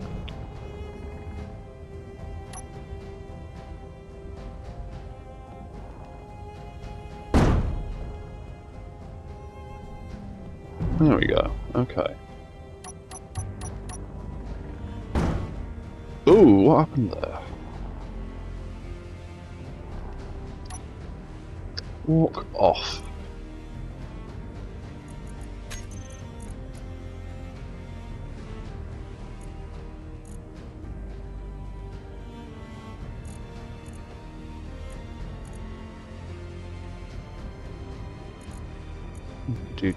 Maybe we need a failsafe for the legs.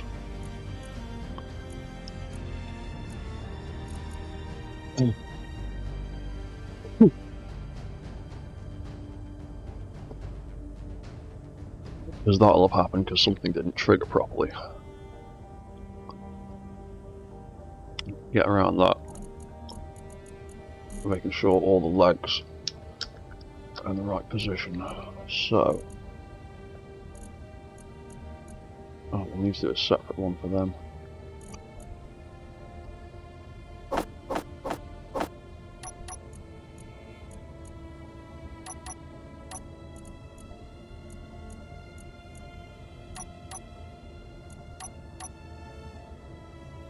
Let's just do these for now. So, leg lights.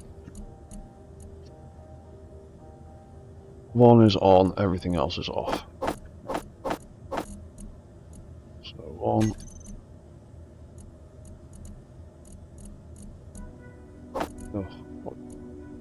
On, off, on. 2, on, off. 3, on and off.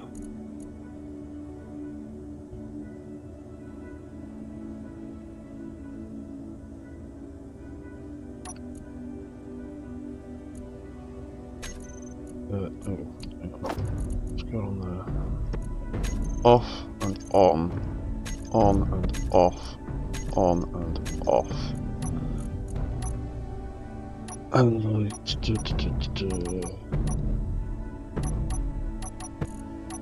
And then we've got all the footlights.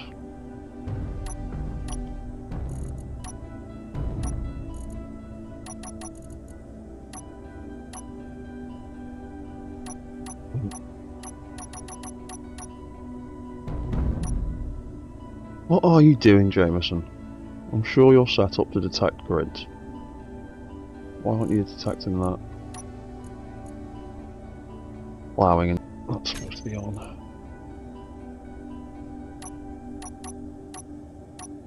Right, sod it, we'll just put the footlights there for now. Footlight. They all want to be on, so on, off, on, off, on, off, on, off. That should cycle everything and make sure it goes back to the right position. See, you just get booted every time. And that should guarantee that the legs always retract back to the right position.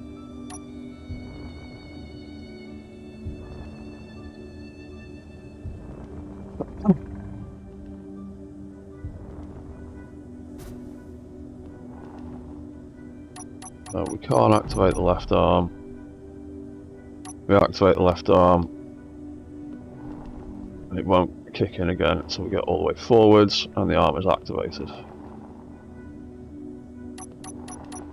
That way, nothing is breaking each other, and I don't need to worry about resetting the other side of the arm, because the triggers for resetting it are triggered by the direction the arm moves in anyway when it's walking, so that's fine. Cool. I just need to translate all of that complicated nonsense onto the right arm. Right. Arm. How did we start all that off then? We put flight and walk controls there.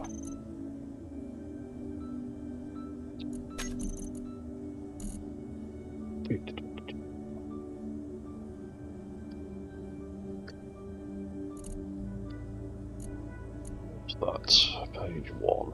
So flight control becomes that. Walk control off. What I want that.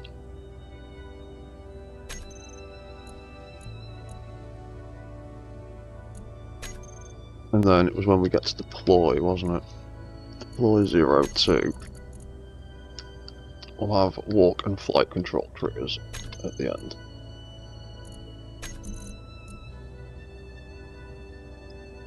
Flight control, that can come off, and we'll make that roll on. That can get triggered.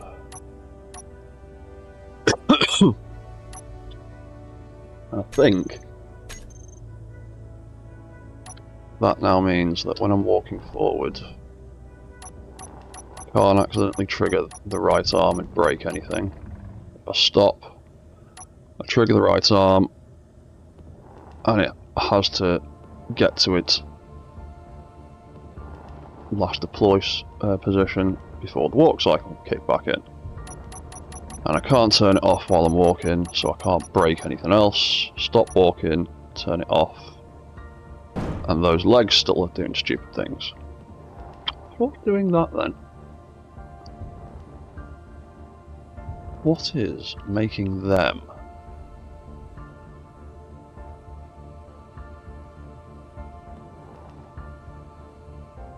Bug out occasionally.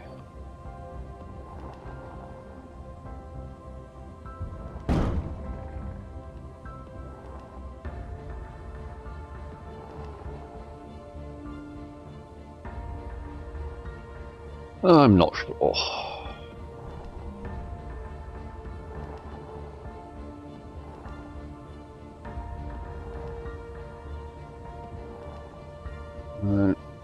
Reverse mode is still not great, but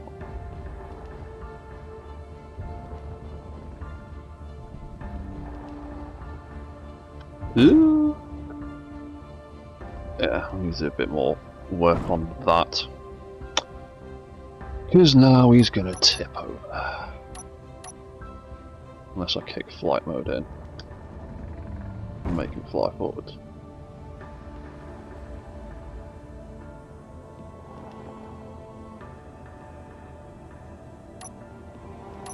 Oh yeah, we need to do the same flight control, don't we?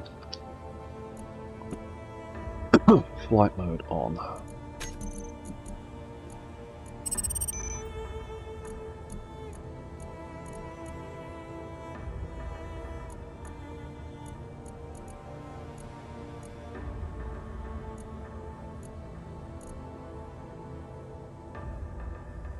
Well, that was a spare timer left over from something, wasn't it? Walk control off. Well, that doesn't need to be there.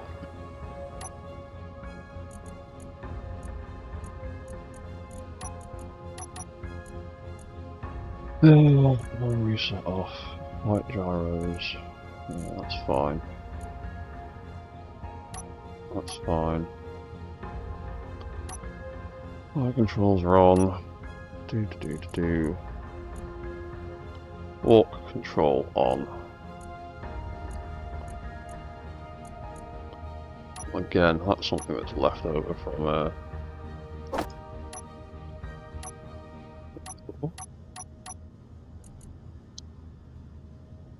Right. So when flight mode turns on, I want those flight control timers to also turn on.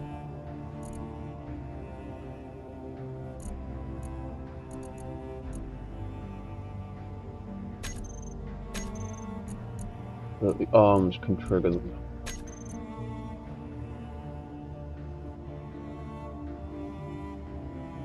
And flight mode turns off.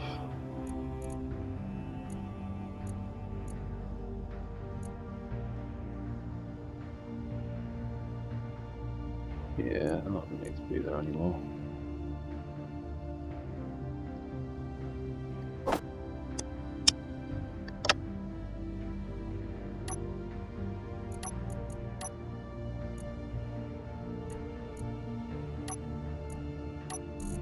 When flight mode turns off, flight control.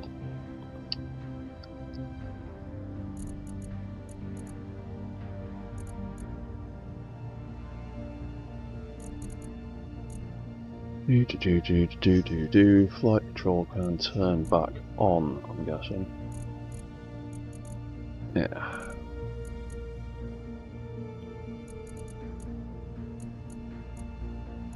I should stick it there for now. Good way, where can we stick it? Actually, we'll just put it there. Flight control. Go. Then off again.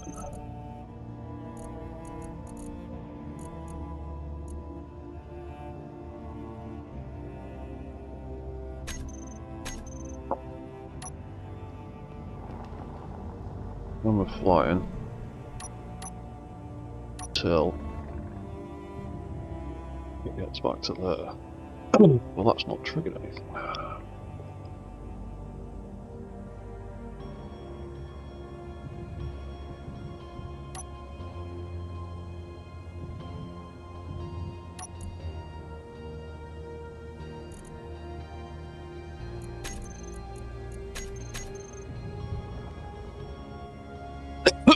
Right.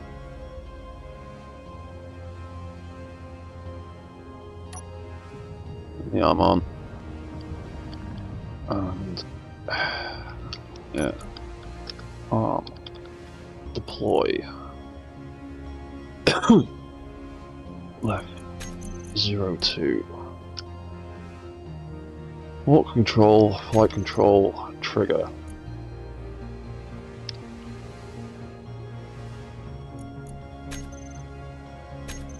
Oh, hang on. Arm on. Left arm on. Oh, yeah, just doing that now, isn't it? Turning it off. Yeah, so I don't need that anymore, that's why.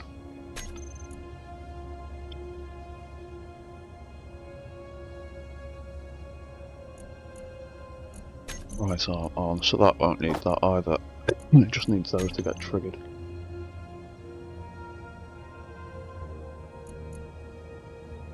Oh.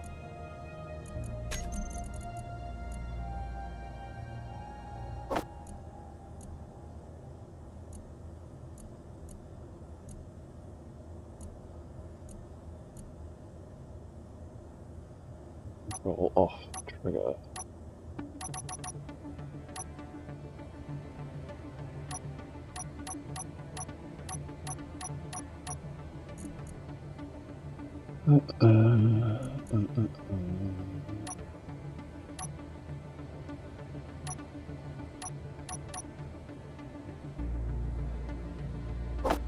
Yeah, so that can just be that. And let's stick that in. There. 2.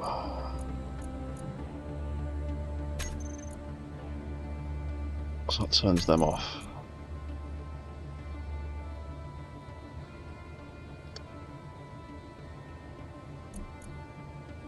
Where were they? So we don't need that to turn off or that to turn on, because flight mode on and off is handling that. Do need that to trigger as well. So then when we get to reset,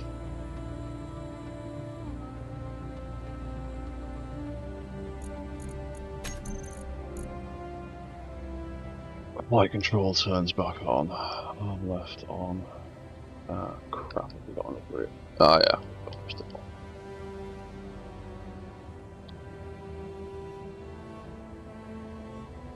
Well, that resets the arms.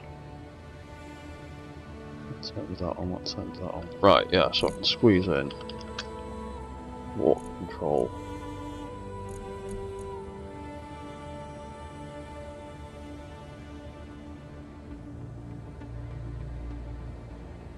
On in there.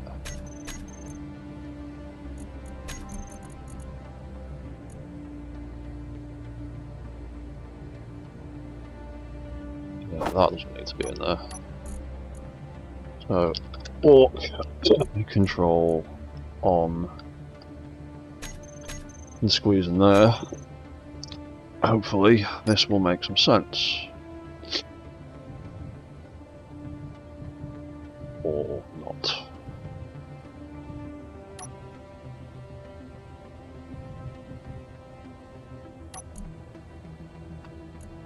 Flight control on. You turn on, you trigger. You behave yourself.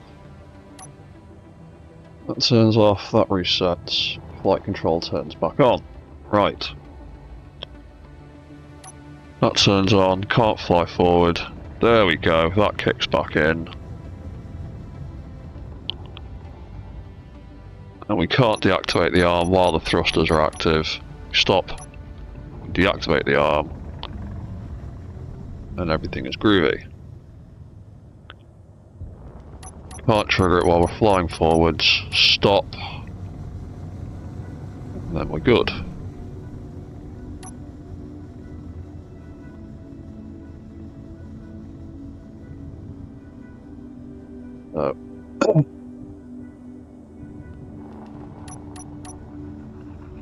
Stop. Activate the arm. Hold the forward thruster. It won't kick back in until it's deployed. Cool. That works with the left arm.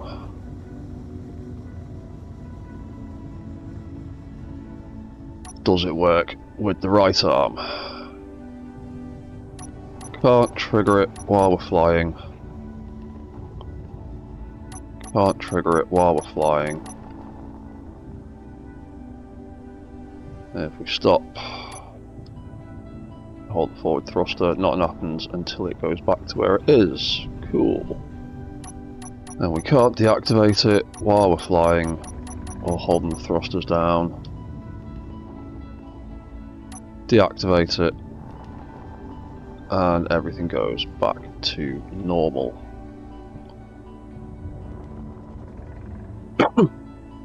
Activate the arm again, hold the thruster down, nothing kicks in until it's deployed. Cool, right. I think they work now without breaking anything, getting themselves confused.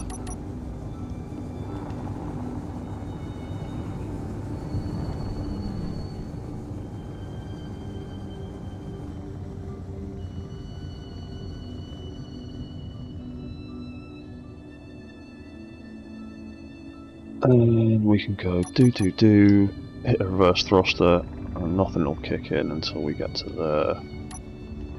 And the AI for both of them is switched on. Apparently. I can control that arm.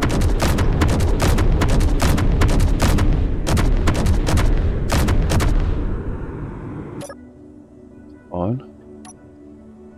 I can control that arm.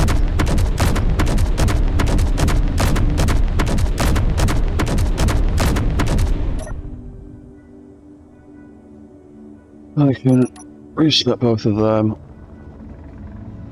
and that's cool. Groovy.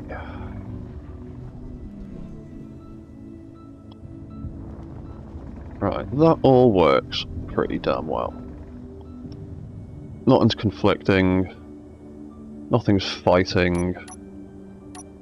I can reset the arms, everything goes back to normal. I can turn walk mode back on. We can carry on walking around. I can't trigger either of the arms accidentally whilst we're holding forward. and the forward controls won't kick in again until the arm is activated fully. That is next on my list of things to fix. Come on, slowly tip back. Right, so I can't activate that left arm while we're walking. I have to stop, activate it, and then the walk cycle won't kick back in again until it's fully deployed. Cool.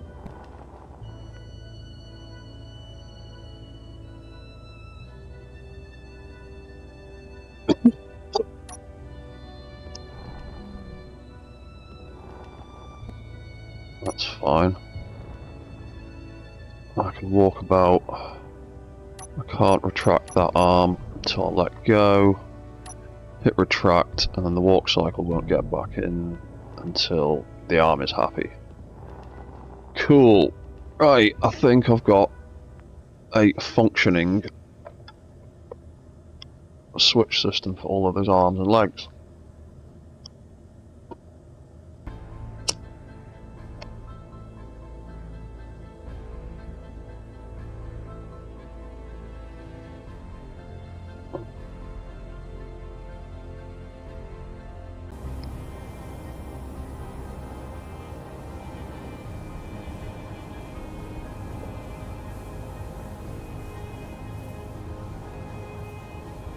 I want it to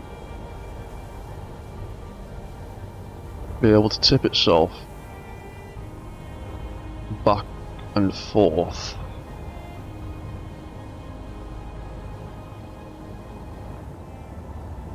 when it's going a bit squiff.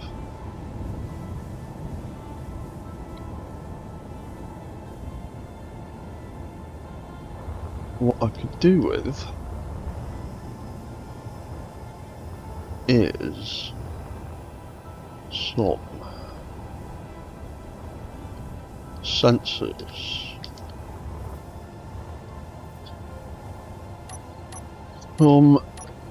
Sensors thing that detect voxels.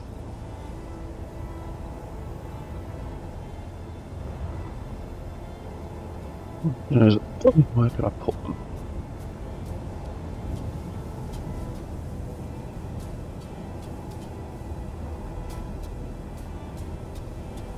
Want them to be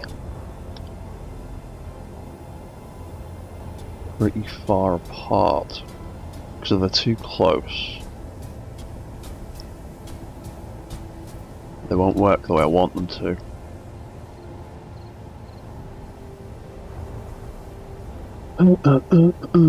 So I could perhaps for now stick one there and there. Oh no, I can't stick one. Oh, actually I could. Plenty of room in there.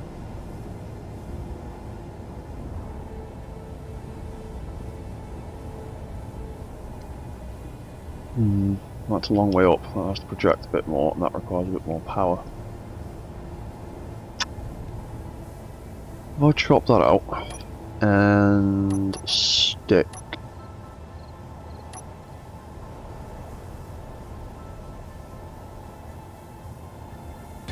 that in there, and then take a little bit of that and cover it up a little bit with one of them.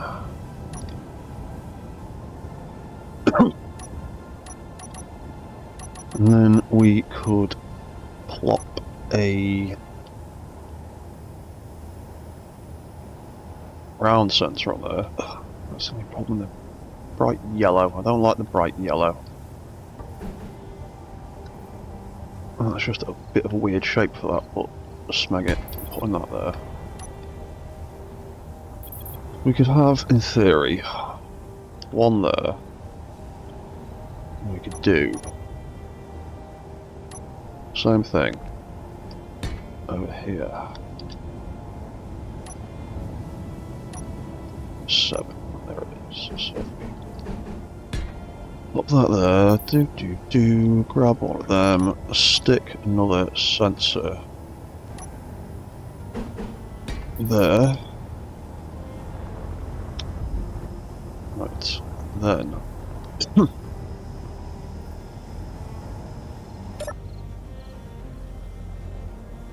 This probably isn't going to work, but let's at least give it a go.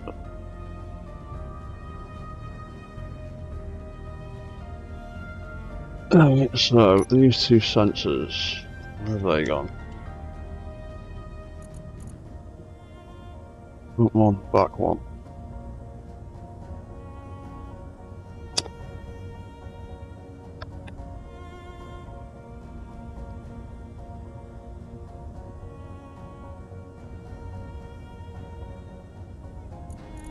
We want them to be invisible for a start, and we want the sensor ranges on. There we go. That's a bit better. Let's get a better view. Let's see what I'm doing. A bit better. Right, so sensors.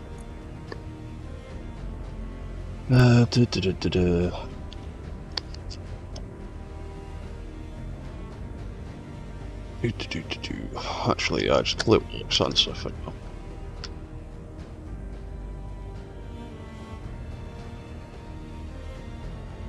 Actually, no, it wouldn't be because I might set up a. Oh no, that'd be yeah. Whatever. Walk sensor.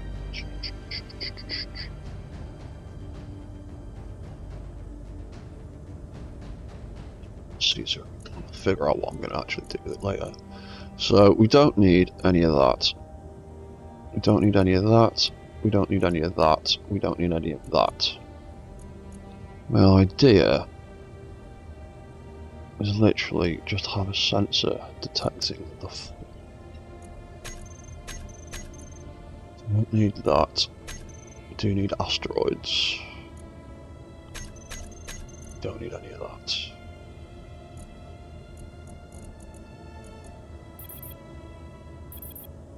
So something like that.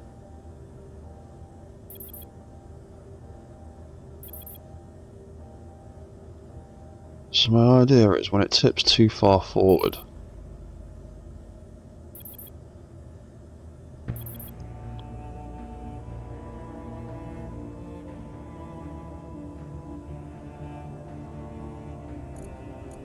ooh, actually, it could also do with a bit of that. So when it tips too far forward, yeah, we'll try that.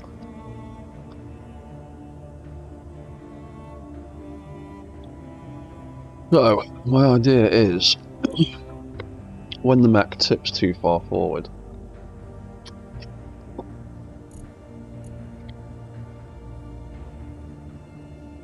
it slams the gyros into reverse. But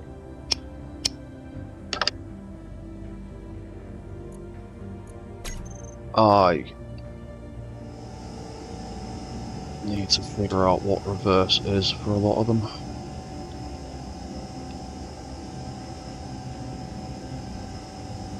Just use these ones down here now. Flight gyros. Oh, crap.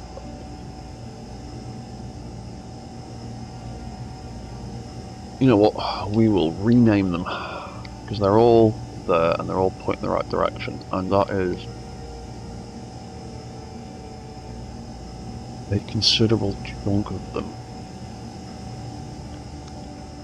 and should hopefully be enough to do what I want.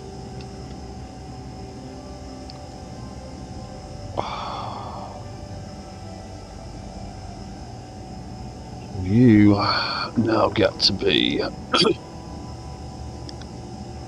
walk gyro. Walk gyro, don't need that. 301.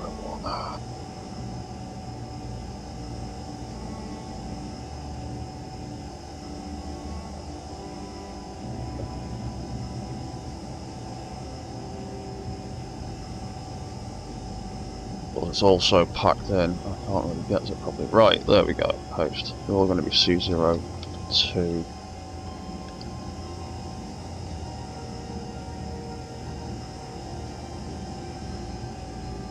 You build vision.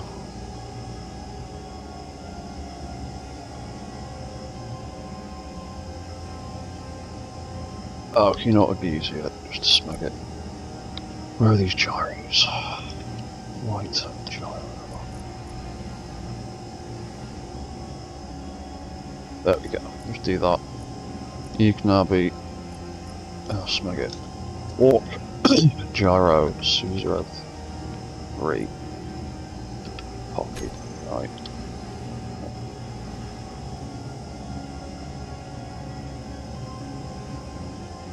Or is it more just build visions being crap and bugging out on me again? Just build vision bugging out on me again. A bit of freaking out sometimes. Right. Where are they all gone? There they are. Right, here we go again. U01, C02. Oh, have I just spawned myself in there? There we go.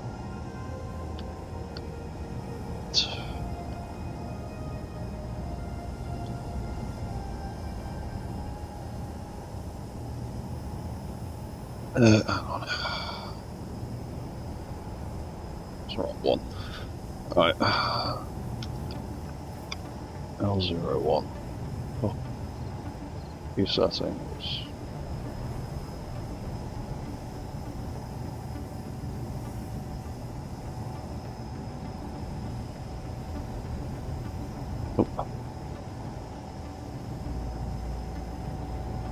Oh, build vision. Just point at the thing I'm actually becking looking at.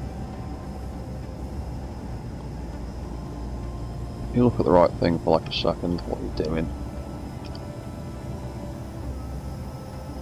Why do you have to have a minimum distance of like 10 feet?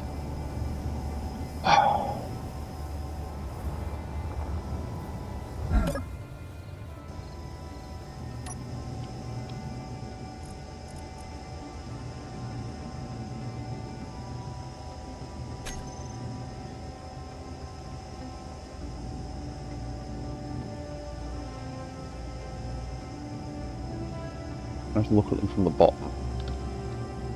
You do it that way. No, because you're looking at the ones at the top now.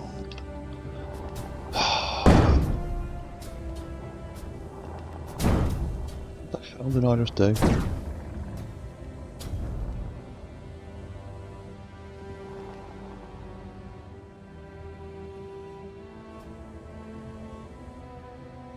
Okay, I have no idea what just happened there. Oh, I think I hit control and space and spawned myself, but I'm in that, so it just dropped the whole thing. Yeah, that's what it would have been. Oh, right, just do this the really fucking long and boring way.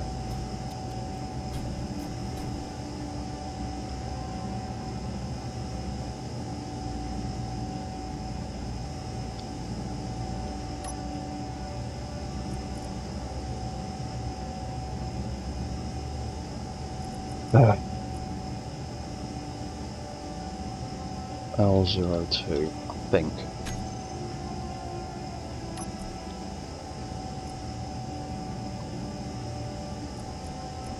L03, I think.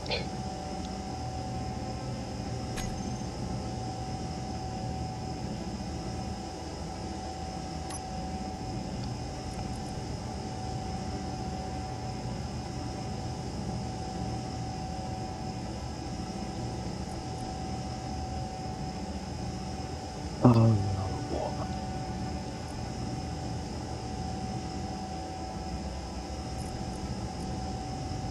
2 and 3.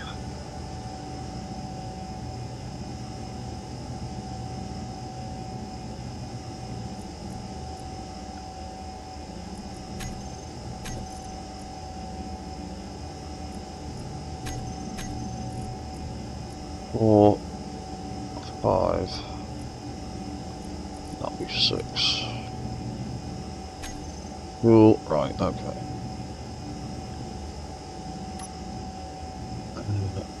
Gyro.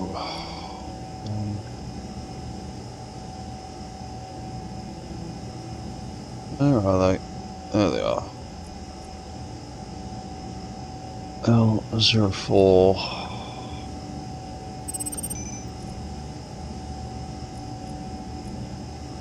5 and 6. So if I hit walk gyros, all of them, turn them all off. That is all the ones on the bottom there. Right, cool. That should hopefully be enough for what I want to do. Turn these. Oh yeah, that's a thing, wasn't it? That's a thing I might end up having to use again. So we can turn them back on. Pop out here. No. Walk gyros. We grab all of them. That's enough to make it tip. Yeah. Cool. Right. So, positive RPM is tip it backwards. Negative RPM is tip it forwards.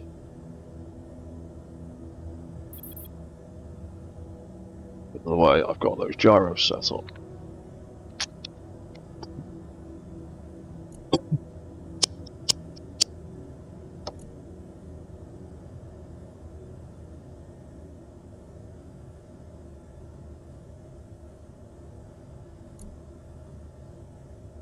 So yeah, I'm going to need a set of timers.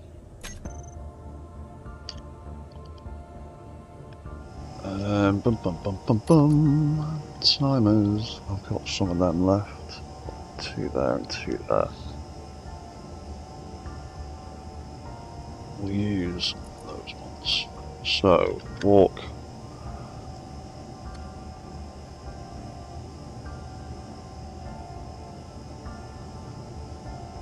Gyro. Tilt. Forward.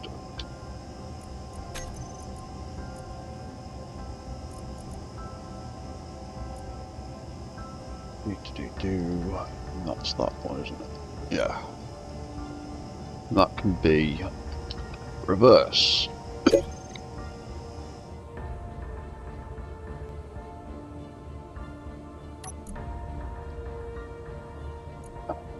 So that will walk gyro.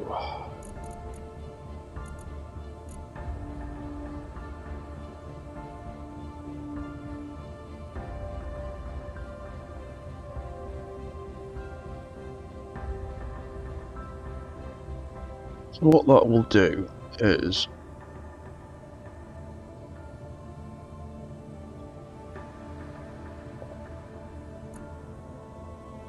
using my gyroscope the wrong way around. I need to increase pitch to make it reverse, I think. So we'll do that. We will increase the pitch on all of these gyros. How many have we got? 1, 2, 3, 4, 5, 6, 7, 8, 9, 10, 11, 12, 13, 14, 15. Yeah, just do it like that. So increase pitch. Increase, increase, increase, increase, increase, and increase.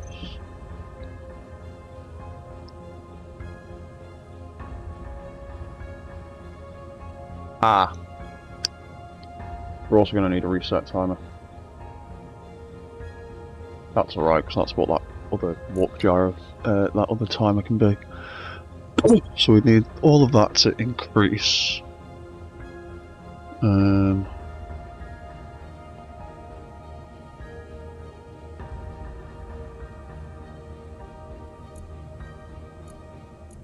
and trigger itself, potentially.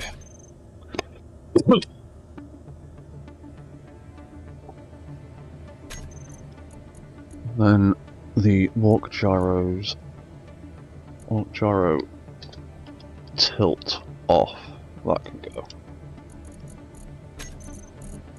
Now that can walk gyros. There's nothing in there that shouldn't be. Sound. That can. Fuck.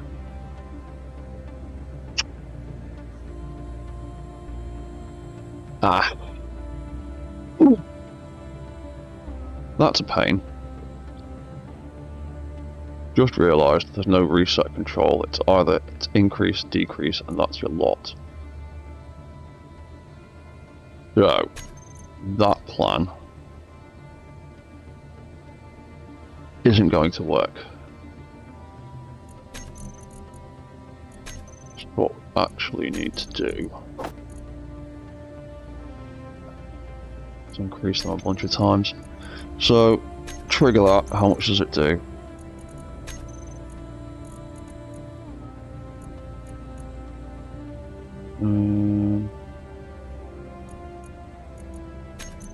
Actions. Increase pitch override. Trigger. Not doing anything. Oh god, you're doing it the tiniest amount.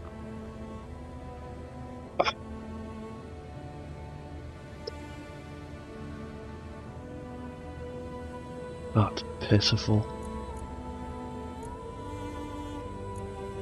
I'll reset that.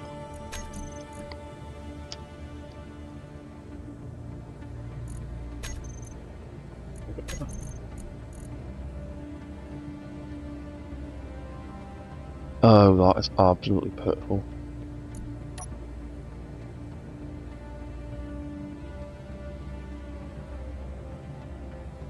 So if we increase that, let's take that off.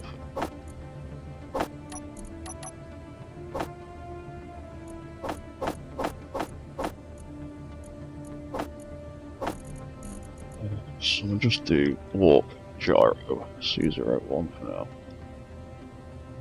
I'll increase that 10 times and see what that does.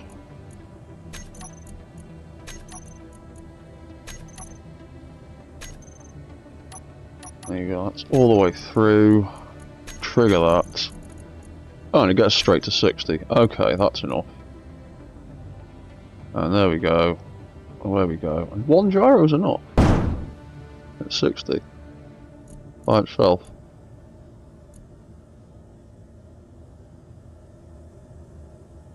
Right, can you get us back up again like that?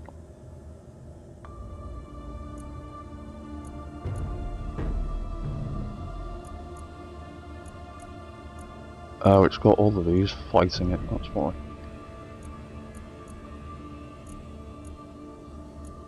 How long does it take to get back up again? Will that do it? No, it won't. Not quite enough. Get it back on its feet.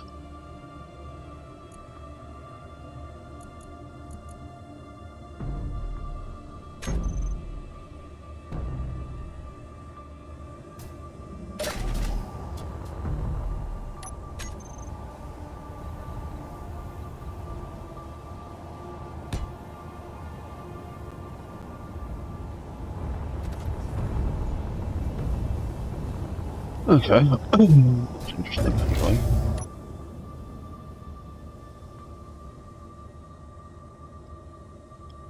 So it actually only really needs that one walk gyro then, in theory.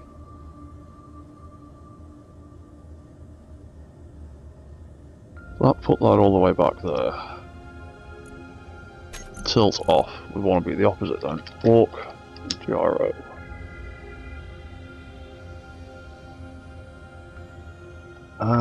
We wouldn't actually need the walk off, would we? We just need the forward again. No, walk, gyro.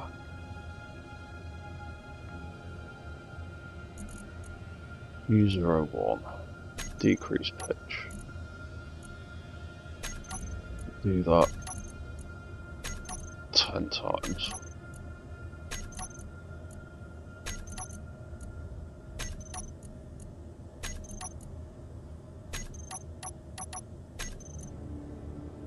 So, we've got that. That can trigger us tipping back. And that can trigger us tipping forward. That can trigger us tipping back. That'd stop us. Trigger it again, tip us forwards. And that'd try and tip us too far forwards. Until we triggered that. There you go. So that is still actually a spare.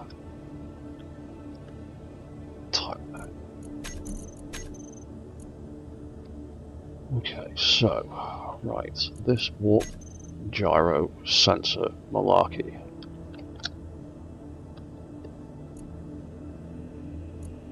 Right, actually, this warp gyro sensor malarkey I'll come back to in a minute after I've had a quick bathroom break. I'll be back in 2.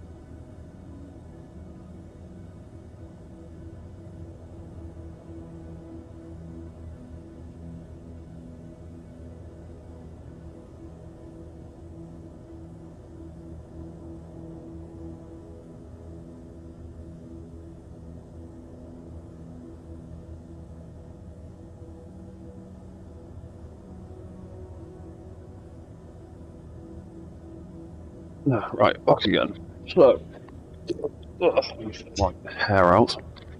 Far too long, that's far too much in the way. So, this walk sensor business. The idea is... In fact, actually, let's just rename all those bits that I actually need. Walk.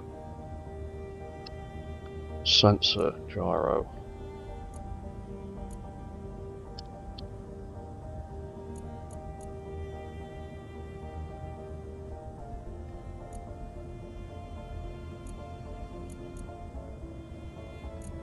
That way I can just type in walk sensor to highlight that little group.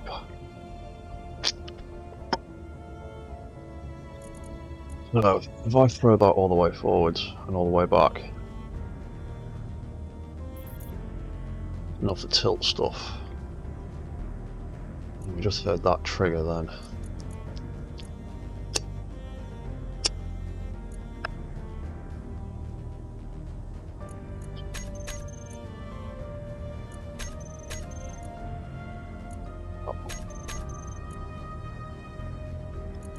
So when that detects the floor, I want the reverse tilt to kick in. When it stops detecting the floor, I want the forward tilt to kick in.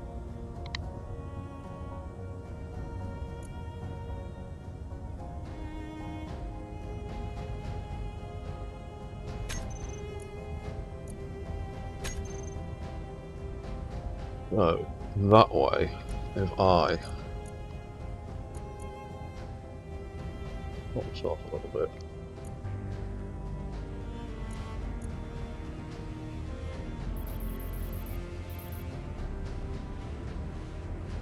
There you go, that was... pitching me back.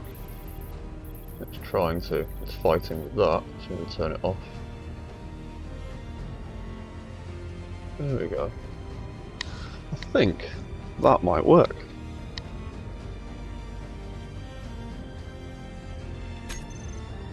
Let's see what happens when we walk forward like that.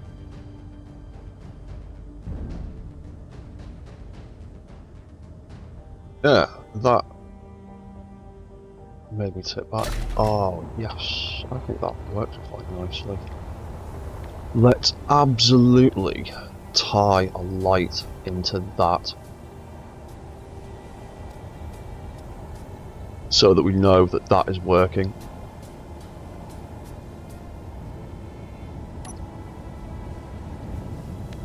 Let's take that out. Stick one of them in there.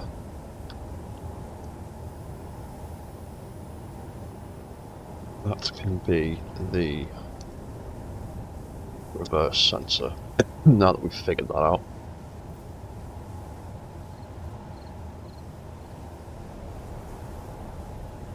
We might adjust this field a little bit. Do that. So that can be the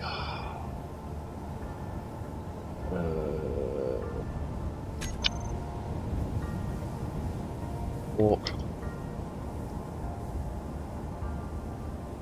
So reverse light.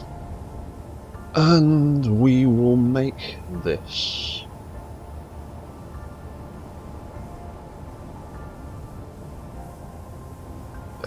we'll just make it blue for now, so it fits in with everything else.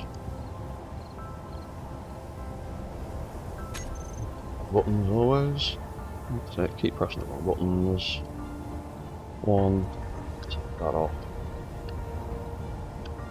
and turn that off. Right, so jump back in.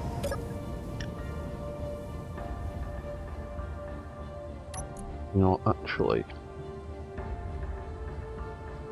walk gyro. Let's take those front three. Or we'll just do it with those center ones.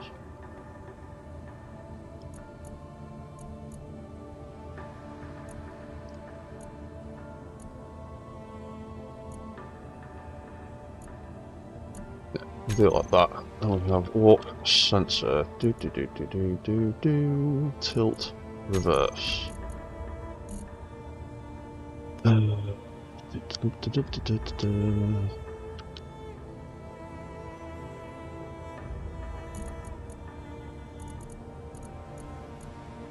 That's right, walk, sensor. Right, so if we increase the pitch on these two as well, on the button. Idiot.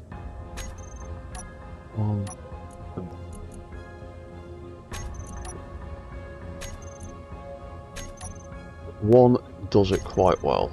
Three will definitely do it really well, hopefully. Won't do it too quick. It'll do it just quick enough and with enough strength to correct itself properly without having to mess around too much with the overall balance.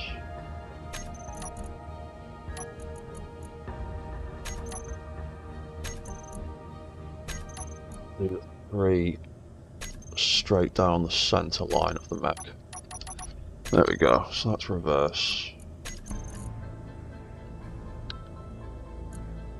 And then we'll have decrease pitch. I've already done that one. Decrease, decrease,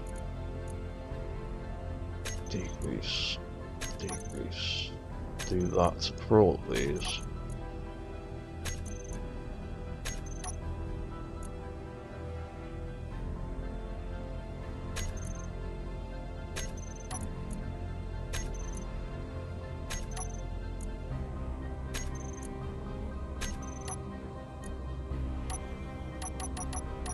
Oh, I missed a whole bunch because I'm an idiot.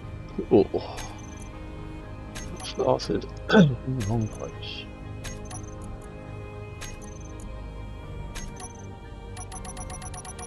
That's all of them. Oops. Right. So, when reverse turns on, we want that light to turn on as well.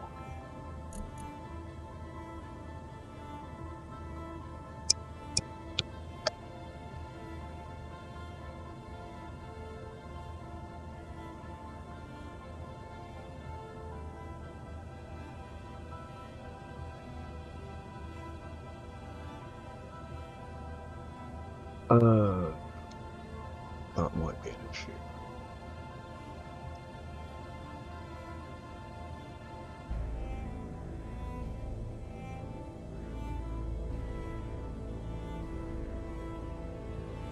Yeah, because then I'd need to set up separate timers for each one.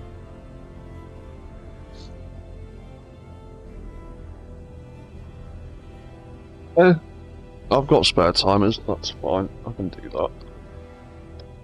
We can just have a tilt forward and a tilt back set. Timers are already there, I'm not adding any extra weight. So, yeah, okay, so we'll turn that on there.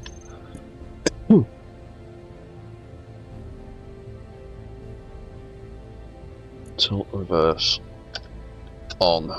We'll make that tilt reverse off. We'll make an equal but opposite pair for the back sensor.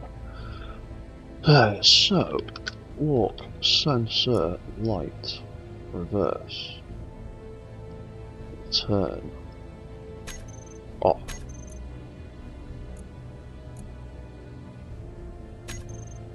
Now, if we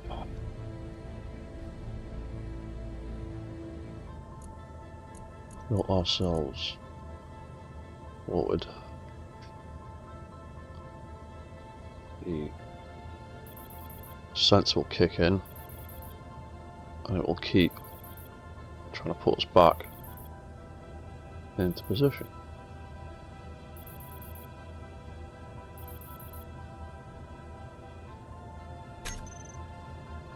Ooh. Okay. That seems like it might work. We're plodding along.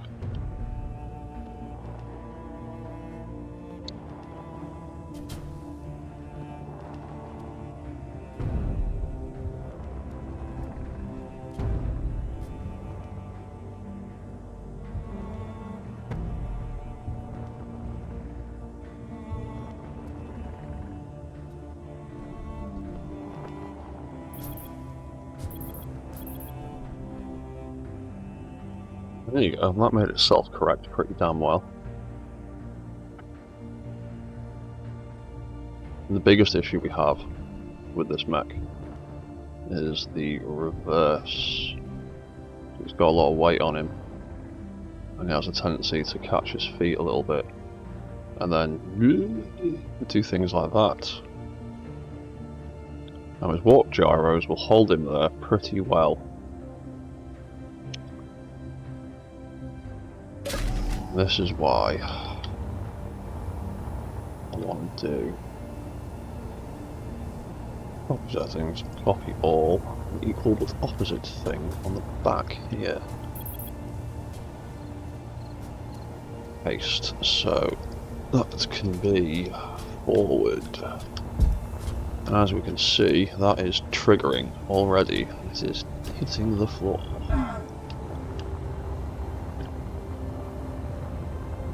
Not going nowhere. He might be actually slowly tipping backwards, so yeah, we might want to hurry up. So we had some spare timers. Yeah, he's going over, and he's going over quicker than I can catch up. So let's just copy and paste, put it back again.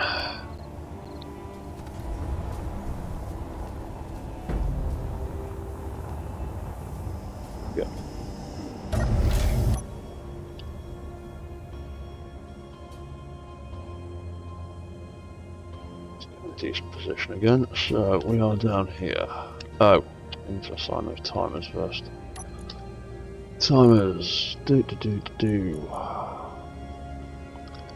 Walk. And tilt. Forward on. I think it was something like that, wasn't it?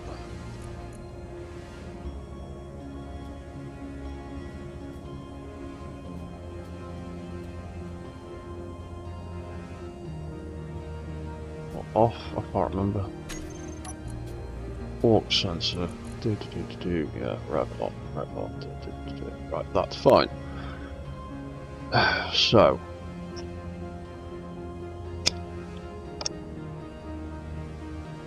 Oh yeah, I need to build the light. So I need to figure out the cockpit.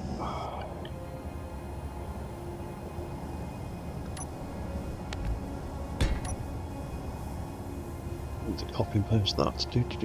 Copy all things, paste. Right.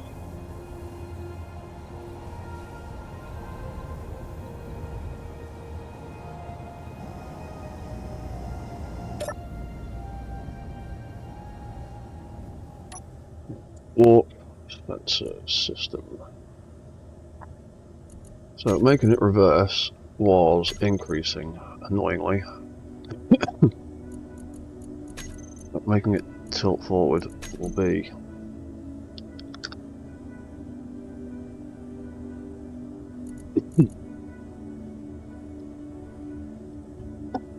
Making it tilt forward.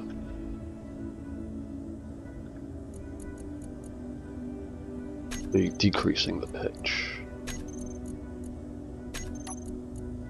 All of these.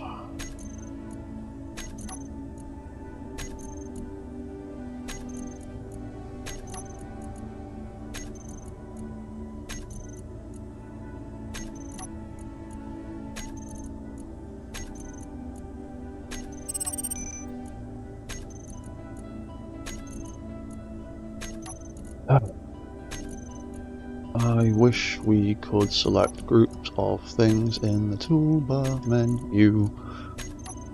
It'd be nice. Right, so that is finally all 90 of those. And then we want the I didn't bloody name it properly because I'm an idiot. Forward.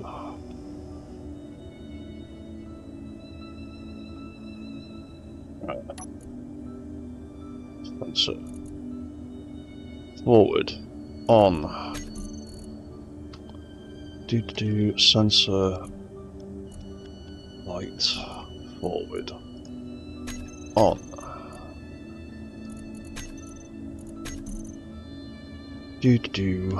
Sensor. So for this we need to increase the pitch again.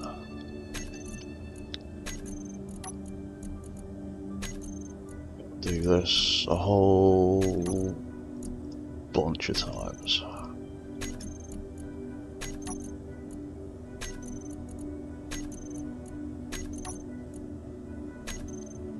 Wrong one. Increase pitch.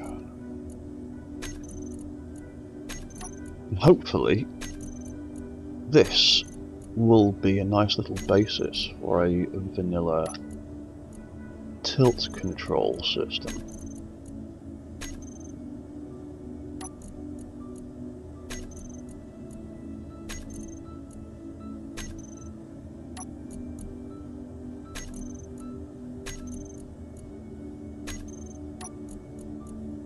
That is finally the last of them. And we can turn that light off. So, if we do a bit of walking in reverse,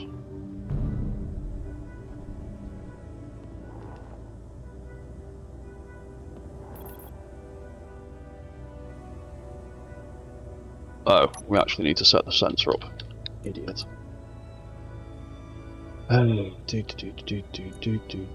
Forward sensor. When it's on, we want it to trigger that, and when it's off, we want it to trigger that.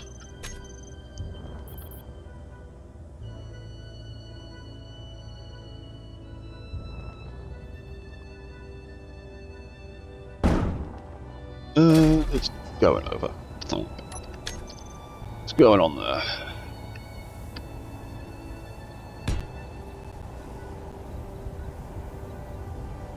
Oh, that's what's going on there.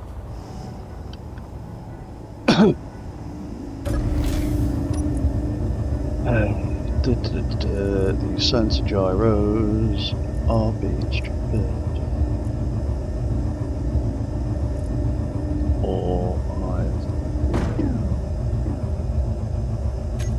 I've just gone over. I've just gone over.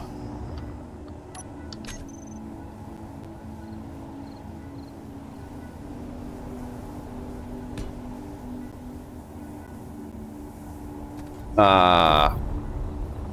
Yeah, okay.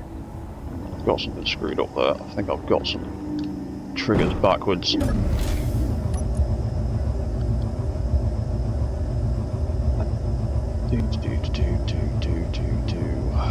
Sensor. Yeah, because they are currently set to nothing. Or forward sensor.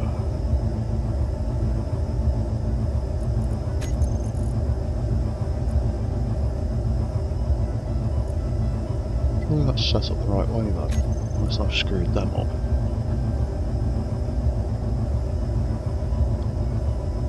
Forward on.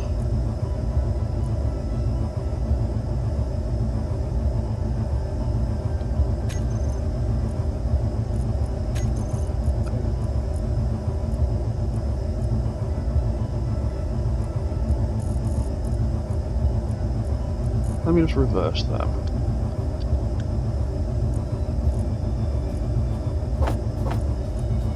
I've screwed something up here. Trigger and trigger. Cause. Yeah, that light's on. Shouldn't be on. No, it should be on, but it shouldn't be doing that.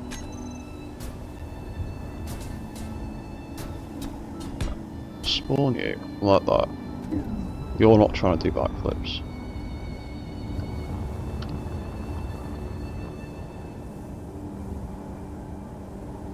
That triggers off. You're not doing anything.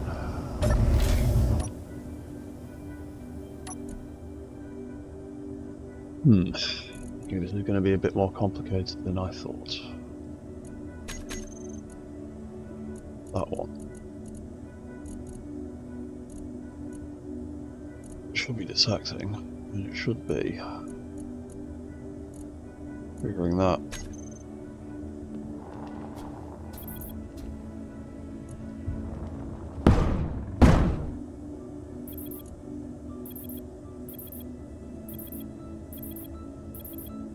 Right, so that back sensor's going a bit mad.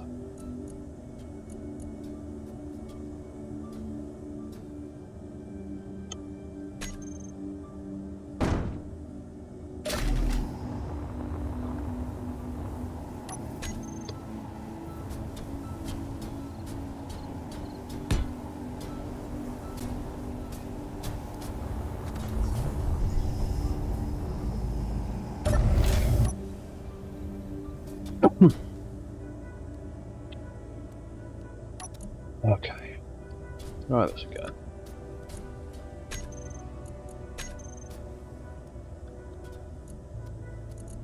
So that pitching up, tipples back. That pitching forward. Yeah. Do that.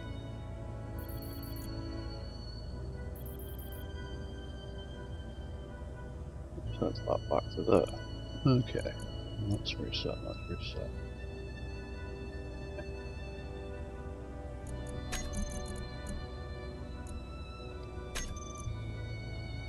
Forward, on. Triggers that. Forward, off. Triggers that.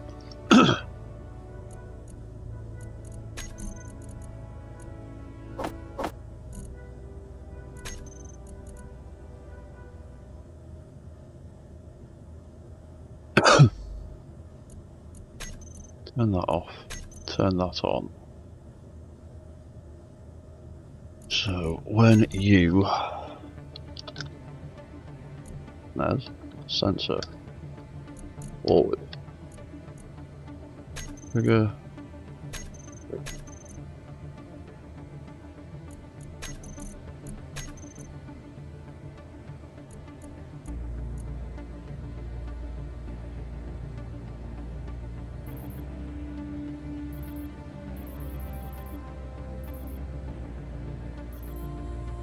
there you go.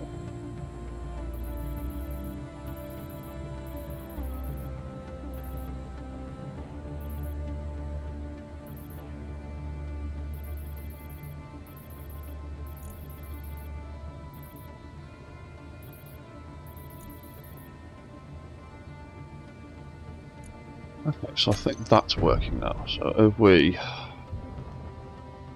walk in reverse, get thrown off balance, walk a bit longer. There we go. That tips us back forwards. I might extend it out a little bit, or I might drop it a bit further down.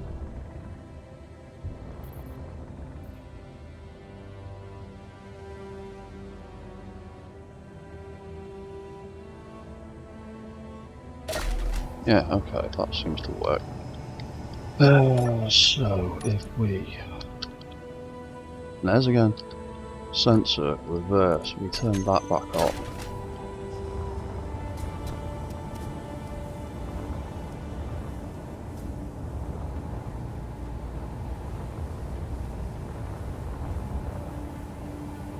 Already pretty close to the floor.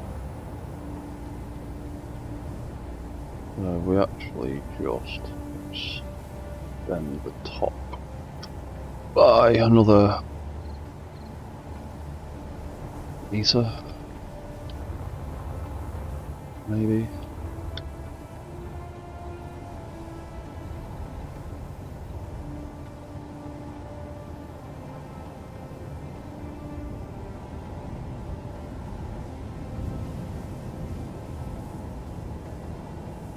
That's not what we're just. It's the top.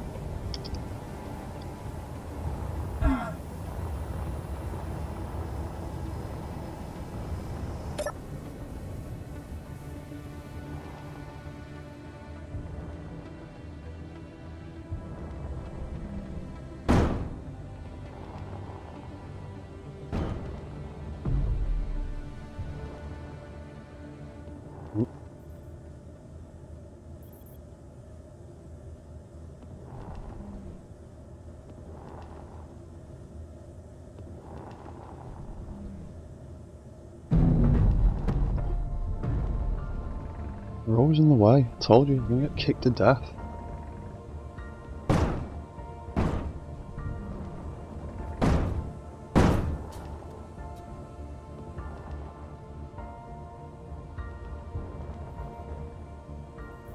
That tips us back into place.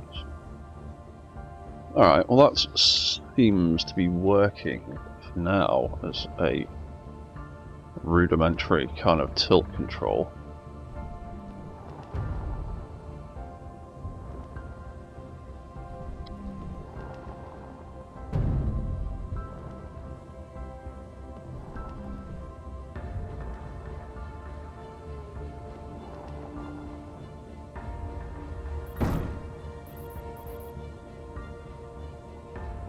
Or perhaps it'd be better to set it up the opposite way around and have them sensing the floor, and when they can't detect the floor anymore, the tilt control kicks in.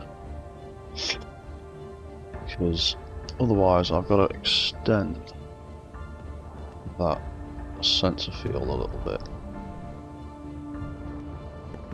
I also do need to fix the speed controls a little bit.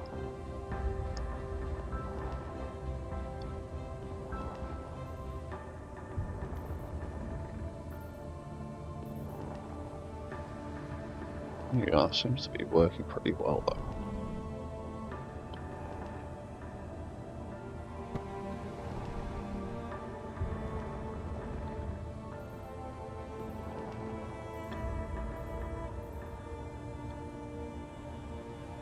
So let's put quickly. Put them on the hotbar somewhere. I can see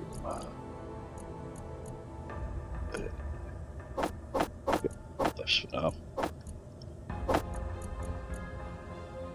Increase, increase, and increase. Let's see what they're doing in action.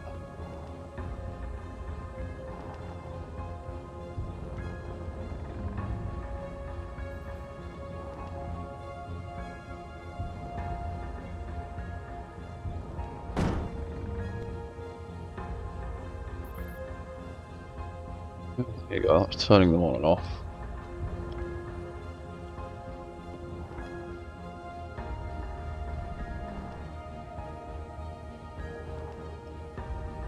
And as it tilts back because the walk cycle's not perfect, it's auto-corrects. Cool. Emerson, you're going to get kicked to death again. Or walk straight over.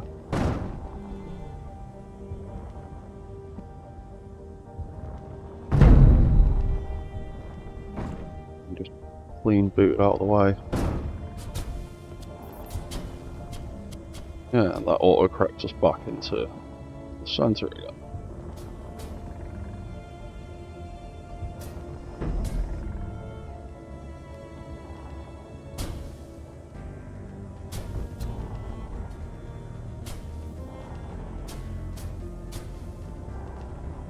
Cool. Now, the only issue with it detecting voxels like that is when I approach a hill. It will...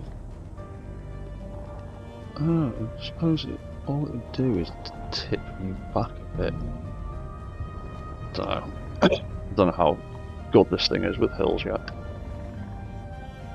Yeah, that's tipping me back and correcting me. Light like that. We turn walk mode off. We turn flight mode on. Just quickly fly over here towards this nice little hill that I like using for testing how well mechs can deal with hills, because it's got a nice range of gradients on it.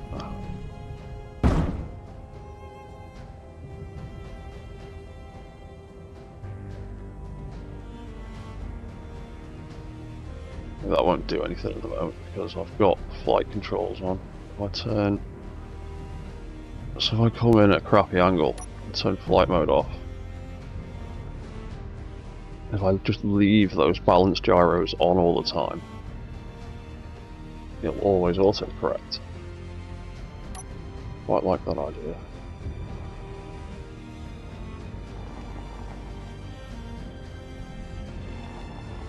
Let's see how this thing handles hills then. Because that's about 3 hours now, so I'm gonna knock off in a minute. I've got to feed my cats. They are hovering.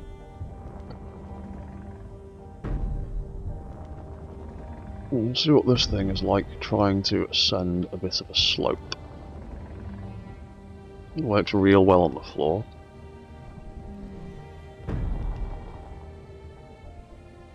Might even have a go speeding up the walk cycle. And I think I definitely need to replace some of the wheels on the feet.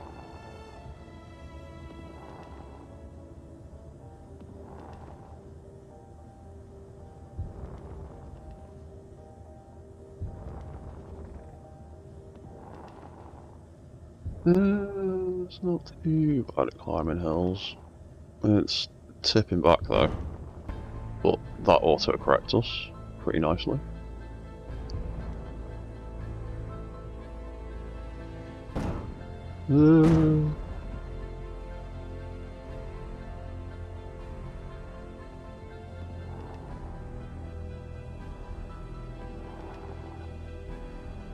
Yeah, I think I might have to set the sensors up the reverse way around so that when they stop detecting the floor, they kick in. Because there's too much of a delay in between it starting to lurch backwards and it being able to catch itself again. Because it's already in the floor before it gets a chance to do anything.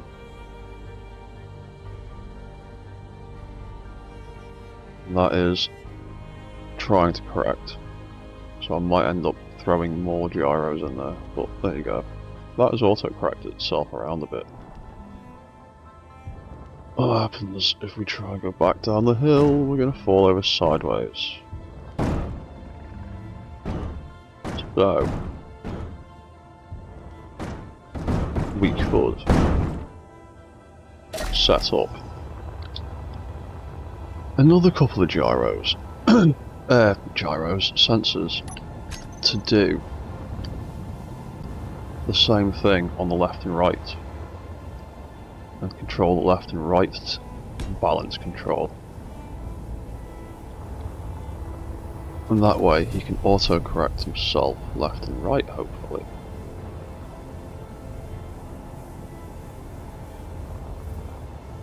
That would require a few more sensors. And I'm not sure where I put those. But that will be for the next stream, because that is about 3 hours and I've got to go feed my cats and feed myself. But that's not been too bad. We've figured out a load of fail-safes for the arm controls so that they don't break anything, like themselves or the walk cycle. So we can't activate them while we're walking, but we can stop, and the second that they activate, we can carry on walking again.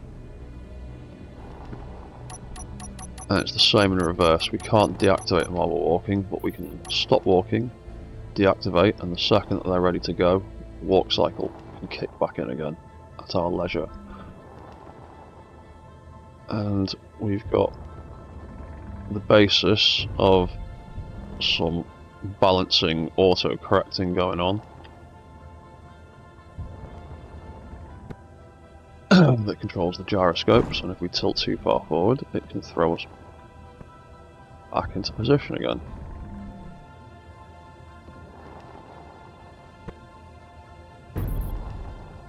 Yeah.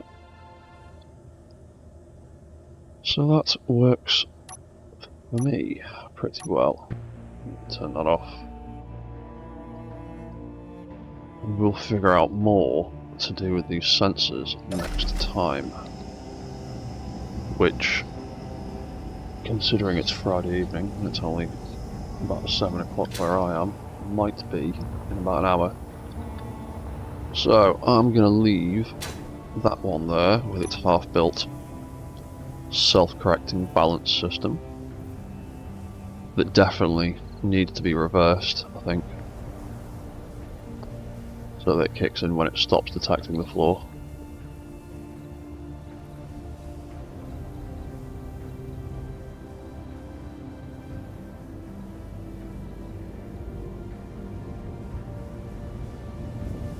And I might need to set it to detect stations as well.